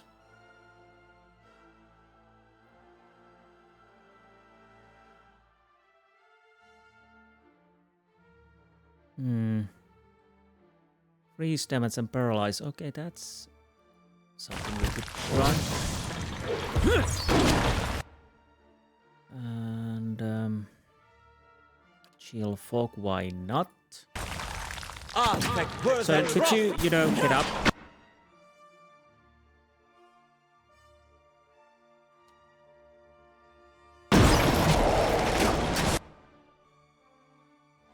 I don't know if this is good or not. Probably not. Either heal yourself. You will do something. Virtual presence. Yes. Definitely. Honestly, let's keep this going. I have no idea what's happening here at the moment, but we will see. We are there. I can't really make out. Now I wish I could turn the camera around to see at least something.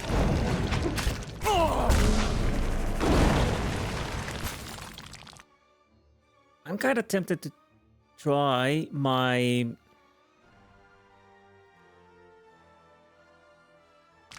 The annoying part is I kind of want to change my hammer to the St. England's Redeemer because I'm fairly certain it would work a bit better. Again, is my characters attacking anyone? I have no idea. Apparently they are not. This thing isn't doing the job. I don't know what happened there because I can't really see. So those are dead now, finally. Either...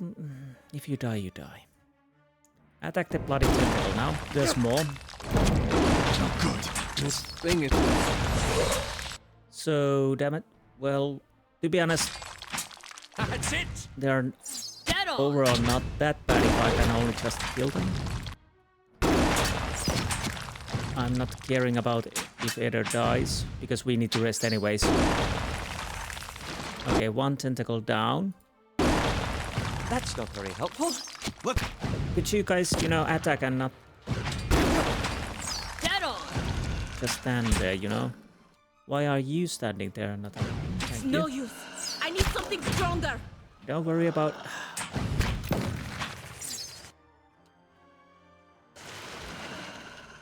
Okay, quick save. No, well. Problem is I don't want to go too forward. Some good times. You shut up, Eder. You'll manage.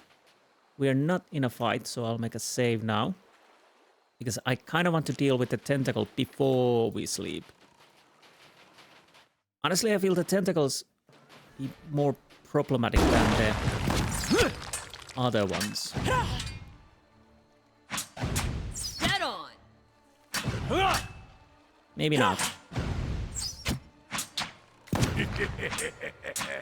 That's it!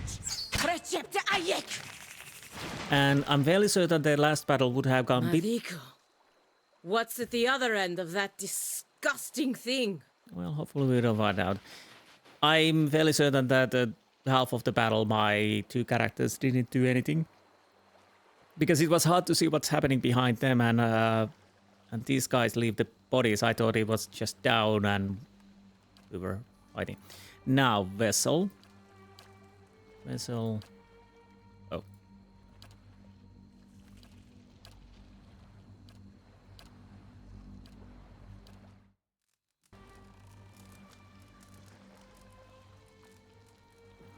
But little by little, we will make progress. And again, like I said, I kind of want to change it to St. Edwin... Yeah.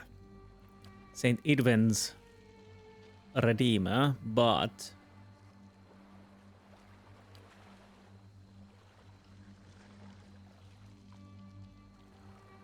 These do destroy eyeless, but it's on a critical hit. With St. Edwin's, well, basically it's every hit can do it. Slowly now. But I think we can do that. Oh,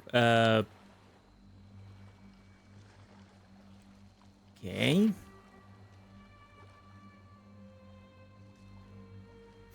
But wait a minute. Okay, so what does my weapon say? Use the hammer to destroy the army of eyeless at Cayron's Scar. So we need to still continue dealing with this. So we'll go back here. And maybe... Wait. The blanks are being peeled from the bow of this old fishing boat. Okay, yes, you are there. You are there too. Okay. Nice. Oh, stop. First things first. Attack that. Honestly, everybody attack that. Just go with the one.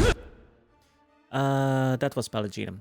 I kind of want to use the artillery and see how it goes. It takes a while, honestly, to work. Thing isn't doing the job. And probably doesn't really work now. Okay, Pallegina is taking a... Ooh, that's not good. Heal yourself as much as you can. Actually, use this. But you're... not really probably doing anything.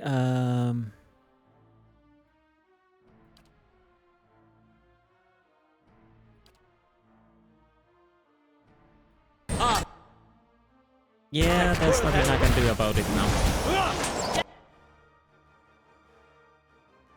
Okay, Ray of Fire misses Pallegina, that's nice. Okay, now she's healing herself, nice.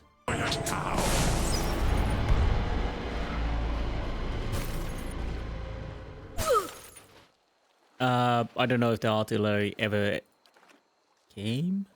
Probably didn't.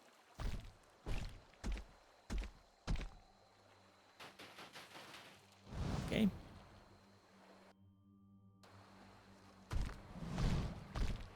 If I could just get one towards me, that would be nice.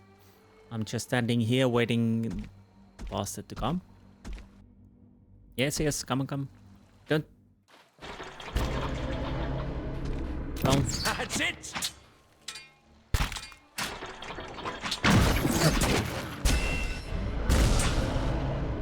This thing isn't doing the job. Fortunately, the one didn't notice either, so there's that.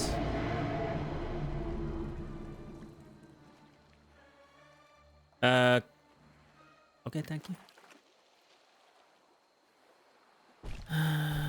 Then there's the one over here who... Yep, hello there. Let's go! That's not very helpful. Nope. Ooh, that kick. No good.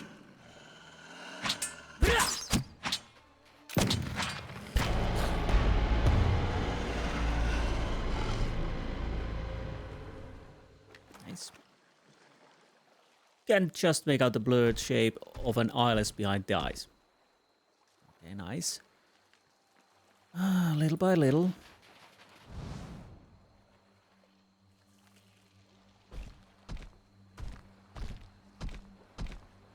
Okay, where are you, you bastard? There you are. Let's go! That's not very helpful. It's no use. I need something stronger. Didn't we already fight these things? Wait, what?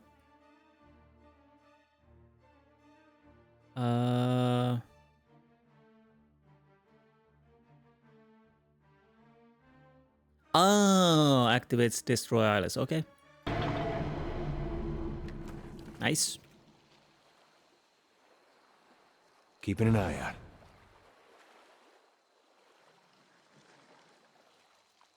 So this is dealt with, yes. Well, I don't know if it... I kind of thought we could have gone straight here, but yeah. So, yeah, again, the harder fights were the monks and the paladins. Eyeless, almost workable, but probably there will be more. There will be more. There's got to be. This is weird. On-right shrine, on-right fanatic camp, white march, white march. So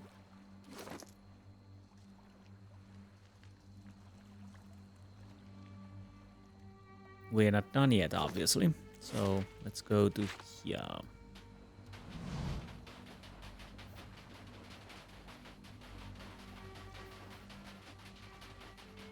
But again, the weapon says destroy eyeless in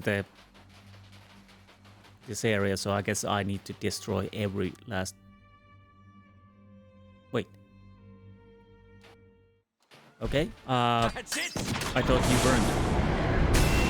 I guess we got lucky with that.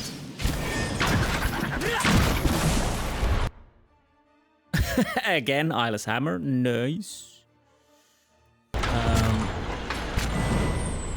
No good. So 2 went down, 3 went down. quite fast.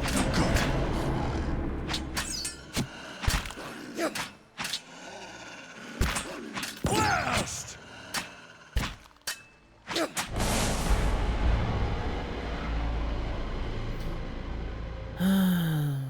Right.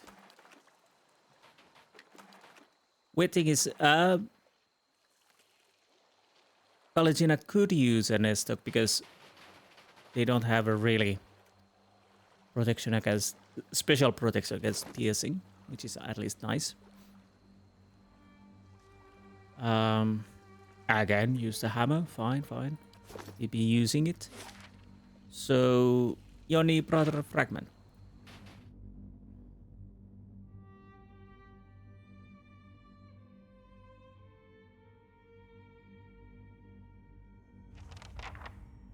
Go to the crystal at the bottom of Ionni, Brathr. Yes, that's what I'm trying to do.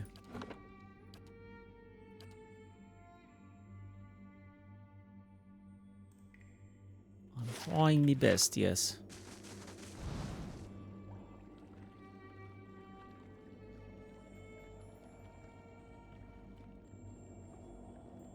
Okay, doesn't matter which way.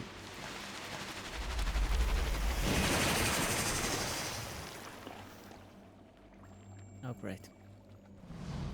Hair of Onra. Columns of water rise up from the pool in front of you, shifting and writhing, whipping air around them in a vortex.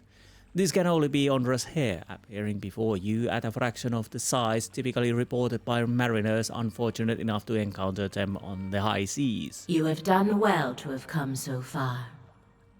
I confess I was not certain you would make it, but I do not wish to give false hope. The greater challenge remains in front of you. Yeah, let's have to be stopped for the good of the devout benevolent. I didn't expect it to be easy, rational. This better not be an unpleasant surprise. Aggressive. Is this drinking contest clever? Well, I'm ready. Running through the core of this rock is a large growth of crystal. You will know it when you see it. A blow to the crystal would reverberate through the walls of this place. Strike it enough and the entire structure would crumble. The eyeless would be buried.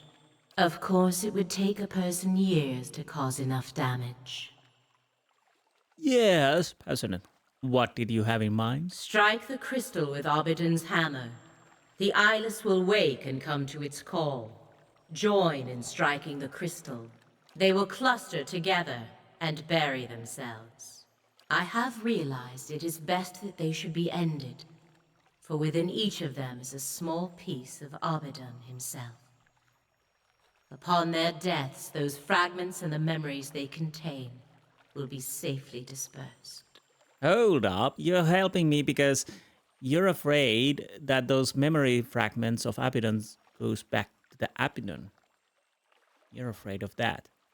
I kinda hope there's a way that I could return those memories to Abaddon, but we will see, I had not considered the dangers of allowing them to persist, until a watcher appeared at my abbey.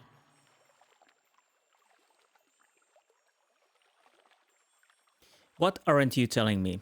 A single strike upon the crystal will not be enough. The eyeless respond only as long as the hammer rings. You will need to remain until their work is complete, wielding the hammer until the walls come crumbling down. Sometimes the passionate part is weird. You might have mentioned that sooner. I'm not thinking that as a, well, passionate. If the eyeless won't stop until I'm dead, I might as well return the favor. Rational, I swear before you and all the other gods that you will pay for this. Well, I go with that. I want to go with that. I did not mean to deceive, merely to encourage haste and acceptance. The eyeless cannot be reasoned with or fled from. One day not far from now, they would kill you and level the Deerwood. Again, I've seen that in my vision. I already told you so as much. You have seen what they will do. This is the way you can stop them. And the truth is that you are marked by the eyeless for a reason. It would be better for all if the things you have seen were forgotten. So you kinda want me to die also. Interesting. Crushing's a bad way to go. Maybe we should just hang ourselves. Eder, you're free to leave as you want. The watery columns drop all at once back into the pool, sending up a small splash. The pool settles, and looking down into it, you see only the faces of you and your companions, alone and condemned.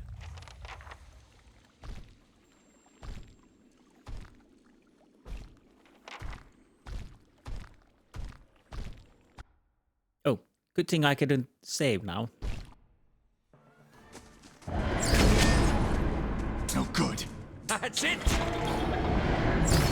Honestly, let's make a weird test. Can you knock this creature down? Well, I don't know if you can, because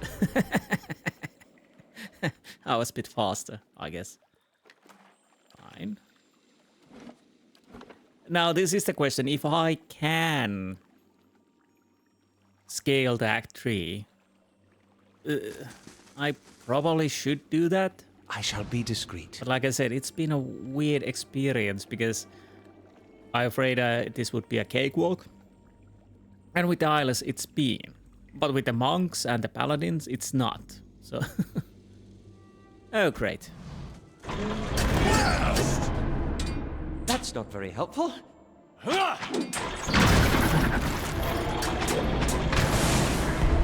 Okay, there goes that. You guys can shoot. Well, there's nothing else to do except go there. Oh.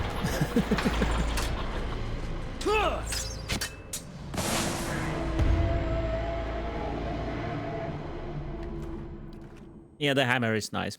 The hammer is real nice. Oh, we didn't check you. So what is this? Vessel flesh. Well, I guess they're partly made of flesh. Margaren's fire casts light in dark places. Where the hell are we? Yeah.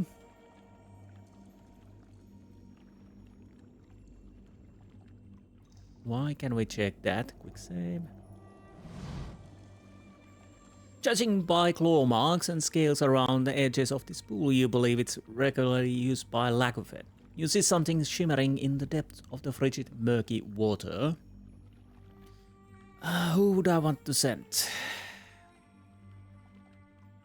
Who would I want to send? I'll go myself. You dive into the water and immediately feel the cold bite in your skin. It is incredibly frigid, rapidly sapping the warmth from your body. The water is calm, but a person with a weak constitution would suffer greatly if submerged for more than a few minutes. Dive toward the shimmering light. You shrug off the intense cold and dive toward the light, glinting in the murky depths of the ice cave. You quickly recover a cache of lack-of-it treasures, including a variety of coins and a set of surprisingly well-preserved blade greaves. Unfortunately, the disturbance of the horde was noted by a pack of lack-of-it that are swimming over to investigate. Hiding from the lack-of-it will be difficult, but attempting to outswim them would require phenomenal athletic ability.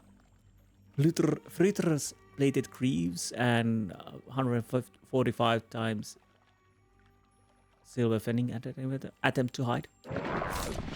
Despite your best efforts, the lack-of-it spot you, leaving you no choice but to swim to surface. One of the creatures viciously grabs one of my legs, and mauls it. You barely manage to shake free and scramble out of the pool.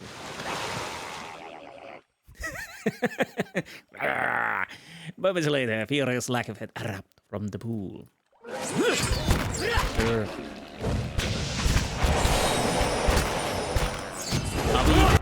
Okay.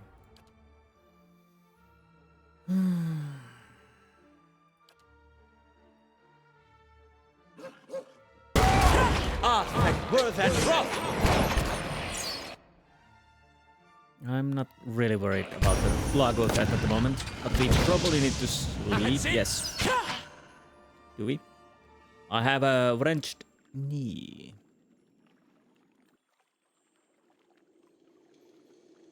Little savior +5 all defenses. How is that possible? Was it? Wait.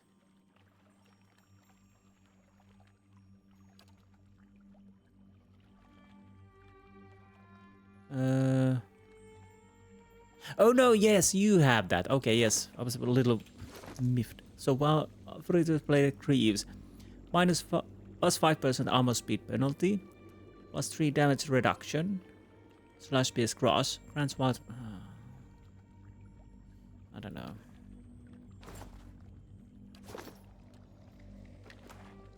And fine pike. Well, I guess we can sleep. That's what I probably say.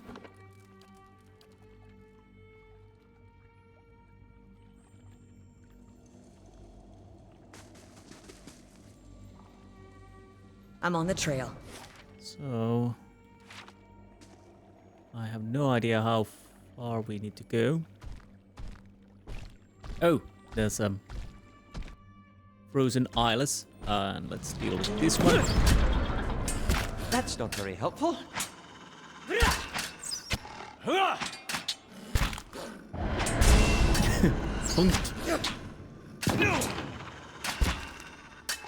Settle.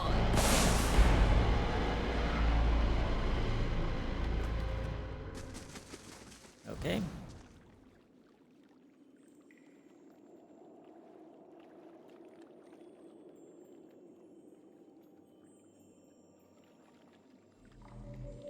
And there is the crystal, yes. So far, so good. I don't suppose we could shoot it from a safe distance. No, unfortunately not, apparently. A ridge overlooks a broad chamber of half loaded with lake water. You could crawl down with this way, but it looks too steep and slick to climb back up. Okay, but I still need to climb down, yeah.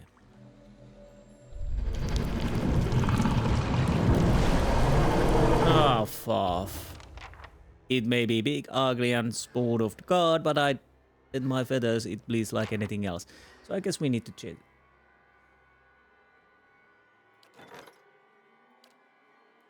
So what is this? All across the eastern reach, people are being buried in graveyards and returning from the dead as vampires. Examination by locals has revealed that animancers had tampered with several gravesites prior to burial. Local lords have released bounties for the capture of whoever is responsible. Unfortunately, the rapid spread of the events leads many to believe that a group, not a single individual, is behind the experiment. Remembrance of life warmth, 500 to 1,000 copper in treasure, average item. I think Devil of Karak would be more than capable handling these things, yes. Now, honestly, I'll probably want to use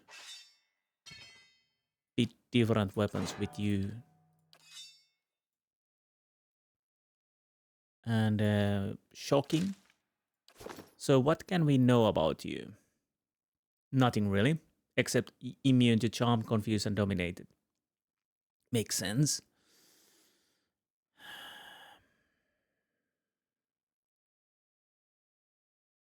The problem is, should I deal with the tentacles first? It's maybe big, ugly, and the spawn of a god. But I bet my feathers it bleeds like anything else.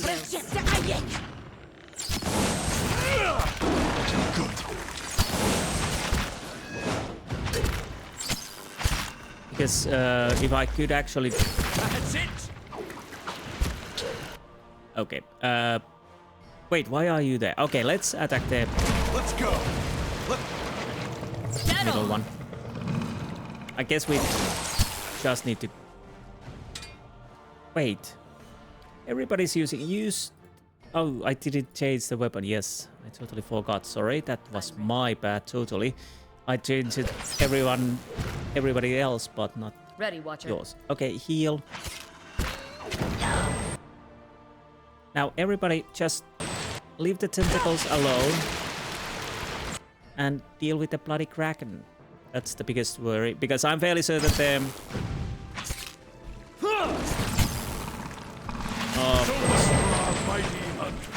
again, kraken is almost dead, so just concentrate on that piece now. Did we kill that? Did the kraken die? Yes. Okay. Pallegina. Nice one.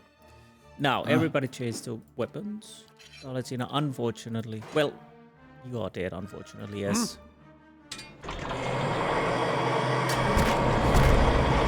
This thing isn't doing the job.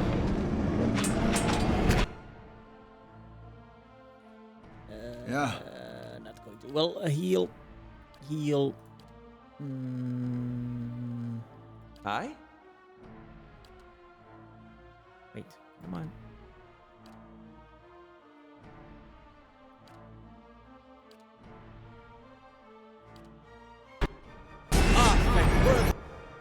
Okay.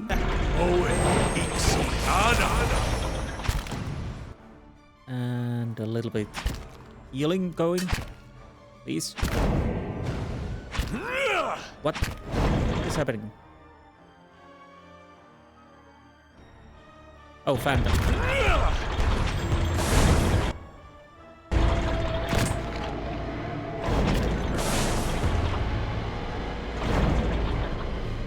Okay. Fortunately, we survived. Oh, somehow. I want to wait for the healing to be done before we start doing anything else. Also, I want to check the area. Yeah, I probably should have started attacking the kraken flame and sound. as soon as we started. After all, I'm fairly certain the tentacles just come back. That's how they usually works. Okay, we can't. What? Yeah. Why?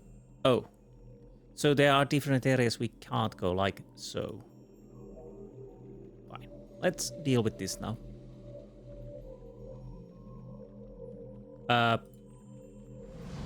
Thank you. An enormous crystal juts from the wall like a spearhead protruding from a wound. An army of reflections stares back at you from the crystal's perfect facets. It echoes the sound of your footsteps in soft, ringing hums. Someone will have to take up Abaddon's hammer and strike the crystal, and Andra warned that whoever do so will be buried in the place with eyeless. Whom do you choose? What? Yeah, but...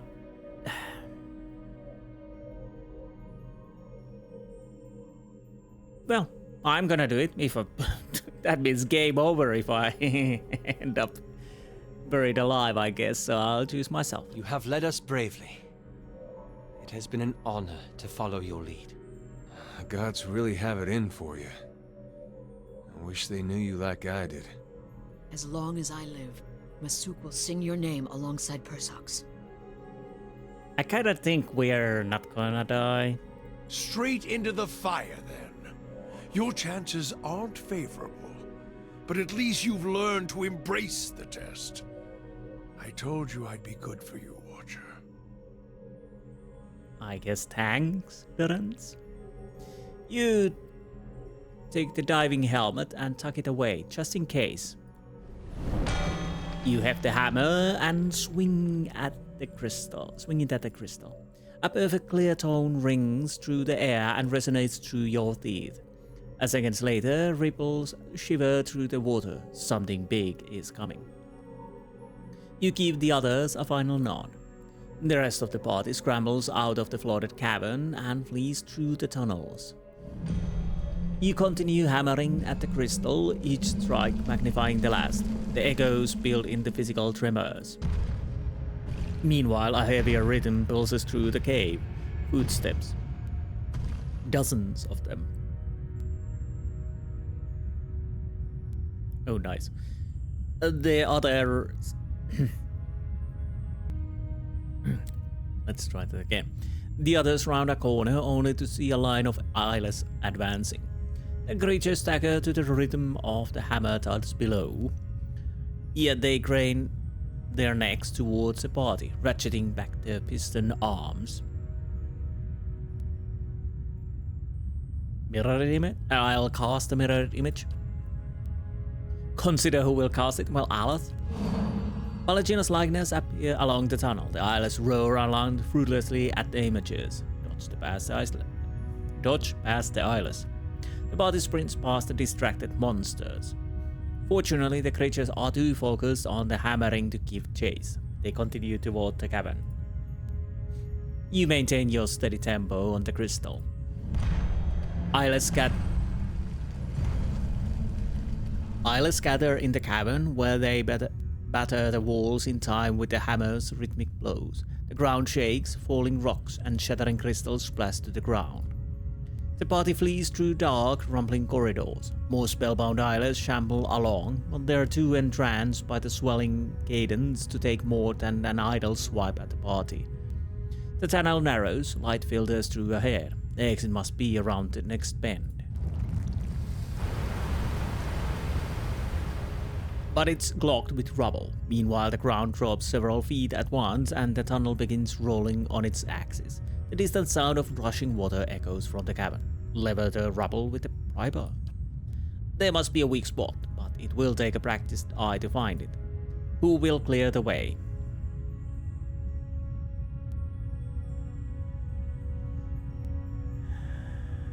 Eder wedges the primer into several different nukes, but can't seem to find a leverage point. There must be a weak spot. Oh, bloody hell. Palagina? Which is primer? Oh god. I don't know. Sagani? No, Sagani? What? Am I not? There is Sagani, number 3. Palagina wedges what the hell? What is that? Okay, Durance. Aleth. Okay, so let's try again. No? Consider dig through the rubble then. Everyone attacks the rubble together, tearing at the boulders with disparate strength. So, what is happening there? Either the game bugged, or I am allowed to try 2 different characters and after that it doesn't. But why can I still try to keep choosing people? I don't know. Let's continue. A roar of shattering rock rises from the depths and the moon drops several more feet. A few minutes of furious work finally cleared the passage. But Durance is wounded and exhausted from the exertion. Durance takes ragged pain breaths and cradles one arm stiffly.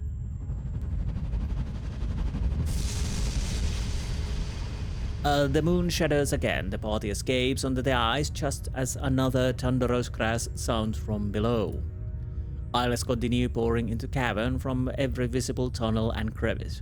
Your ears ring at the ever-growing cacophony of smashing rock and shattering crystal. Meanwhile, the water level is rising. Skull-splitting crack rends there, and the surge of water knocks you from your feet. The entire cavern rotates, plunging you into a freezing soup of jagged metal and torn flesh and stone.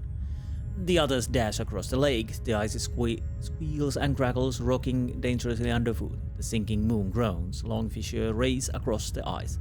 Scout for more stable place to cross. Cast Kalaka's freezing rake to hold the ice together. Let's cast Kalaka's freezing rake to hold the ice together. Again, it's Aleth because there's no choice to be done here.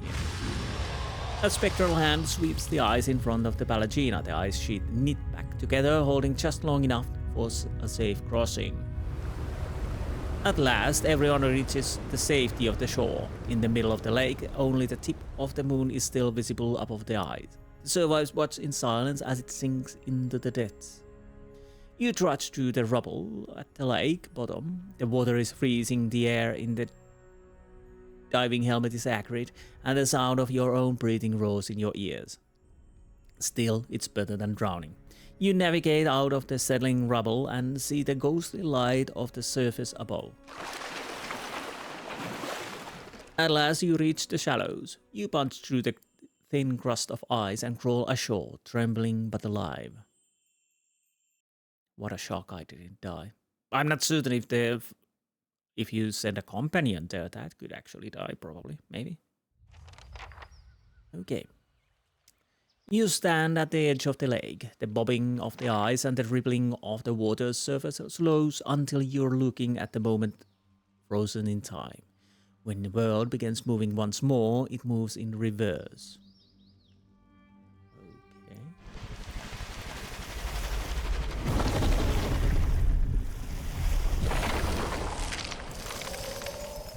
The surface of the water churns and roars like it's about to spew something up, and it does. The fragment of Ionni brothers rises unbroken. Ice reforms across the surface of the lake, spreading in long, freezing fingers. Islets file out of the moon fragment and onto the ice. They wind around the moon in an ever-widening spiral. They stop as the head of their line reaches you. They speak in single voice that resonates within grinding metal and hissing steam. We shatter and sink, discarded like worn tools. Why have you consigned us to oblivion? You tried to kill me? Are you serious? You would have destroyed Genua, Durgan's battery, and more. You would have killed many innocent people. You are worn out tools. Broken. You would have destroyed Genua, Durgan's battery, and more.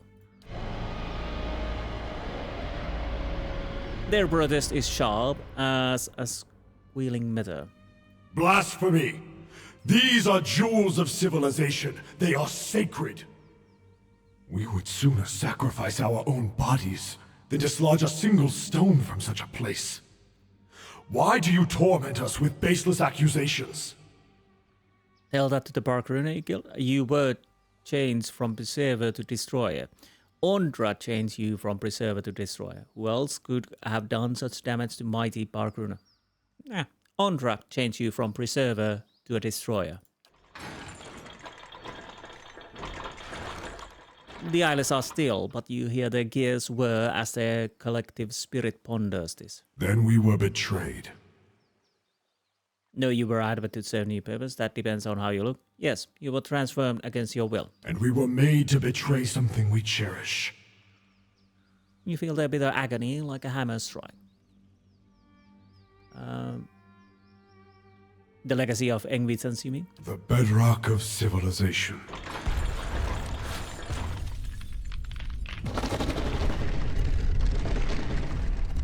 Suddenly, they attack the ice beneath them, slicing and shattering it with mighty swings from their iron arms.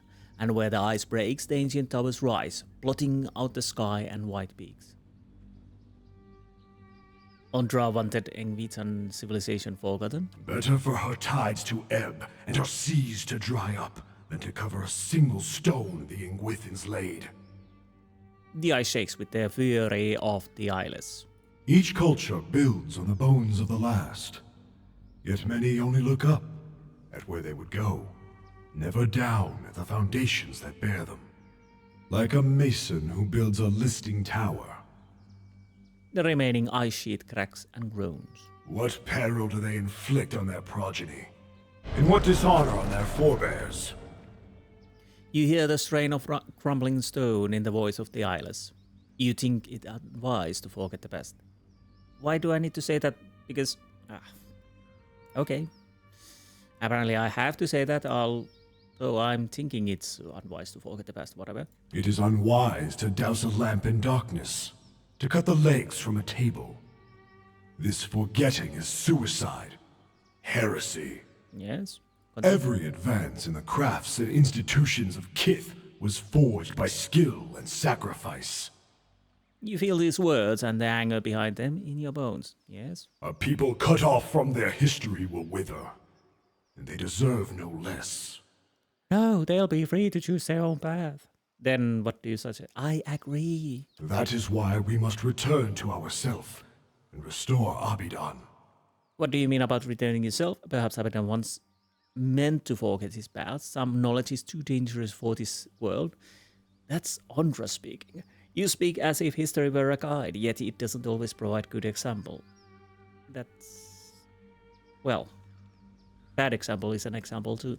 Memory remains a burden, but even when the events and people recalls are long gone, it's pain with no purpose. Very well, return to yourself and be god of preservation once more.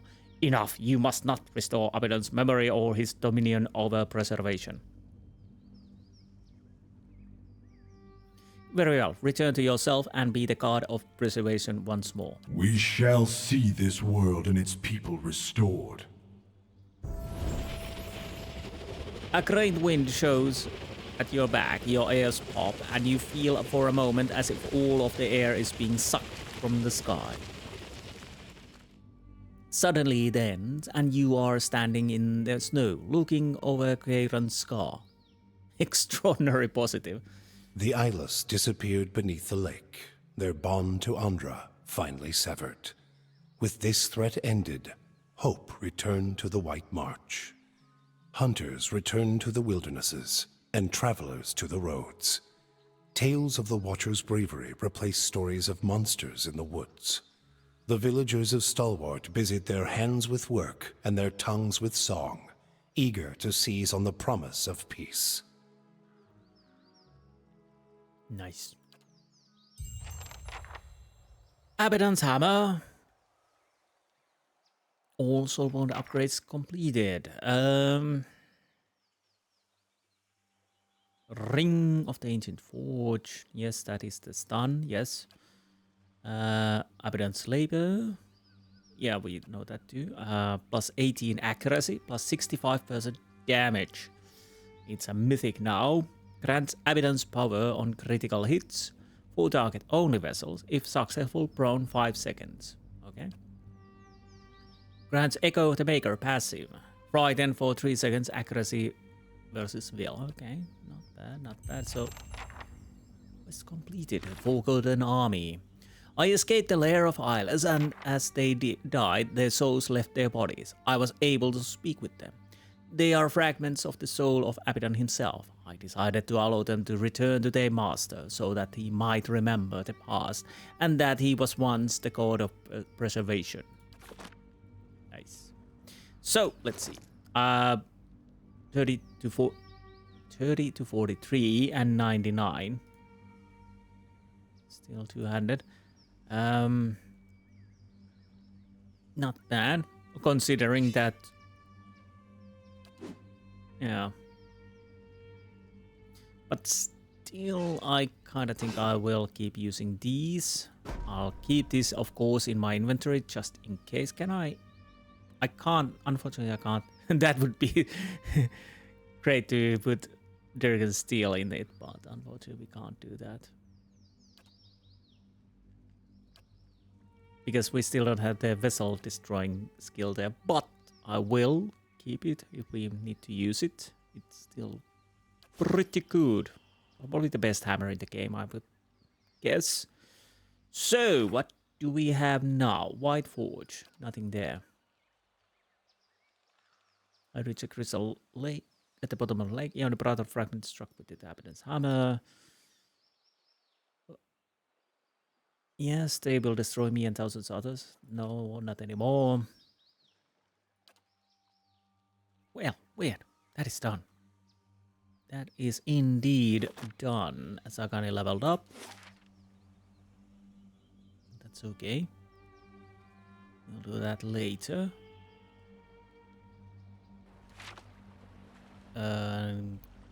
Weird, we could probably go back to it, but I don't think we need to. So let's go back to the White Stalwart village. I was going to say, let's go back to the White March. We are in the White March, but back to Stalwart village, yes.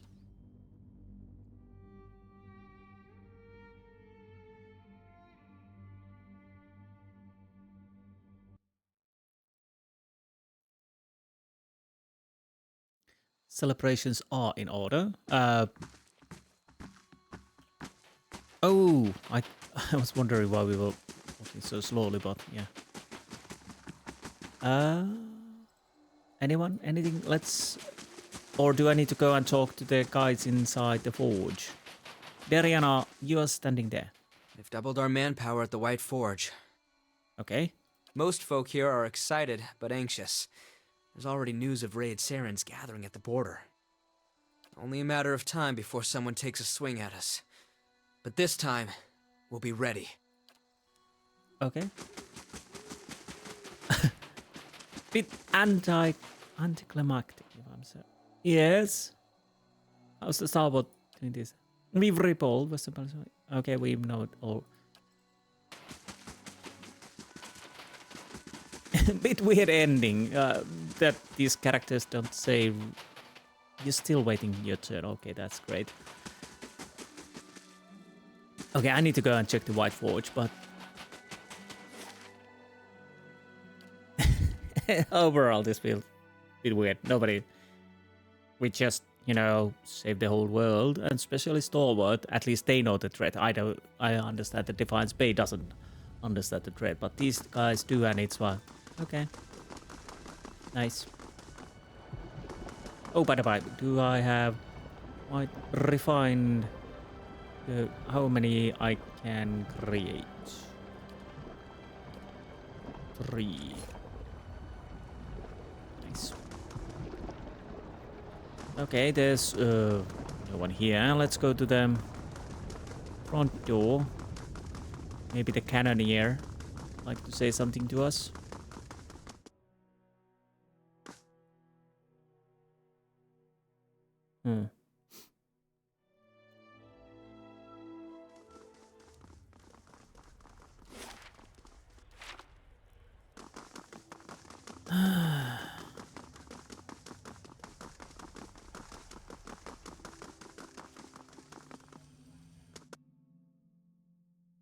Let's see.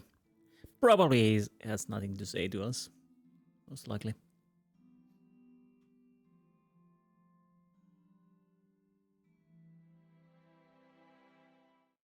Oh, I don't know where she might be. Maybe at the tower. Okay, fine. So. We sent the word to Stalwart, you saved everyone. Yes, I did. But apparently nobody in the Stalwart cares about that for now. Okay, so we've dealt with the White March completely. What do we have here? Grieving Mother's Past. Yeah, this Seeds of Crackhold. I'll have to see if I actually try that next. That could be a possibility.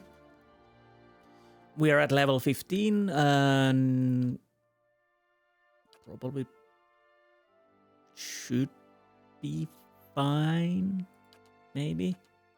We might as well try the Siege of Crackhold next, and if we can manage to go forward, we will go. If we die horribly, then we do something else. Probably main quest, of course, because that's the only thing we can do. Oh, we do have the bounty, yes. So next episode, we probably start with the bounty. Then move to Siege of Crackhold. If that is something we can deal with it, we'll deal with it. But if not, main quest. But yeah, that's the idea for now. So yeah, Searing Falls is over there. But yeah, the end is... Okay, this is of course DLC, so there's that. But still a bit abrupt ending. We'll have to level up Sagani on the next episode too, and before that I will sleep, of course. And what else? I don't know. What is that? Oh, Little Savior. Yes, because you are using that. Now we can change back to your original weapons. Ready, Watcher. How may I help? And yes, we need to try and deal with the dragon at some point. Maybe after the Siege of Crackhold, we could take a crack at it and see how it goes. But anyways, that was end of the White March. I hope you enjoyed this episode, and I will see you next time. Until then, goodbye.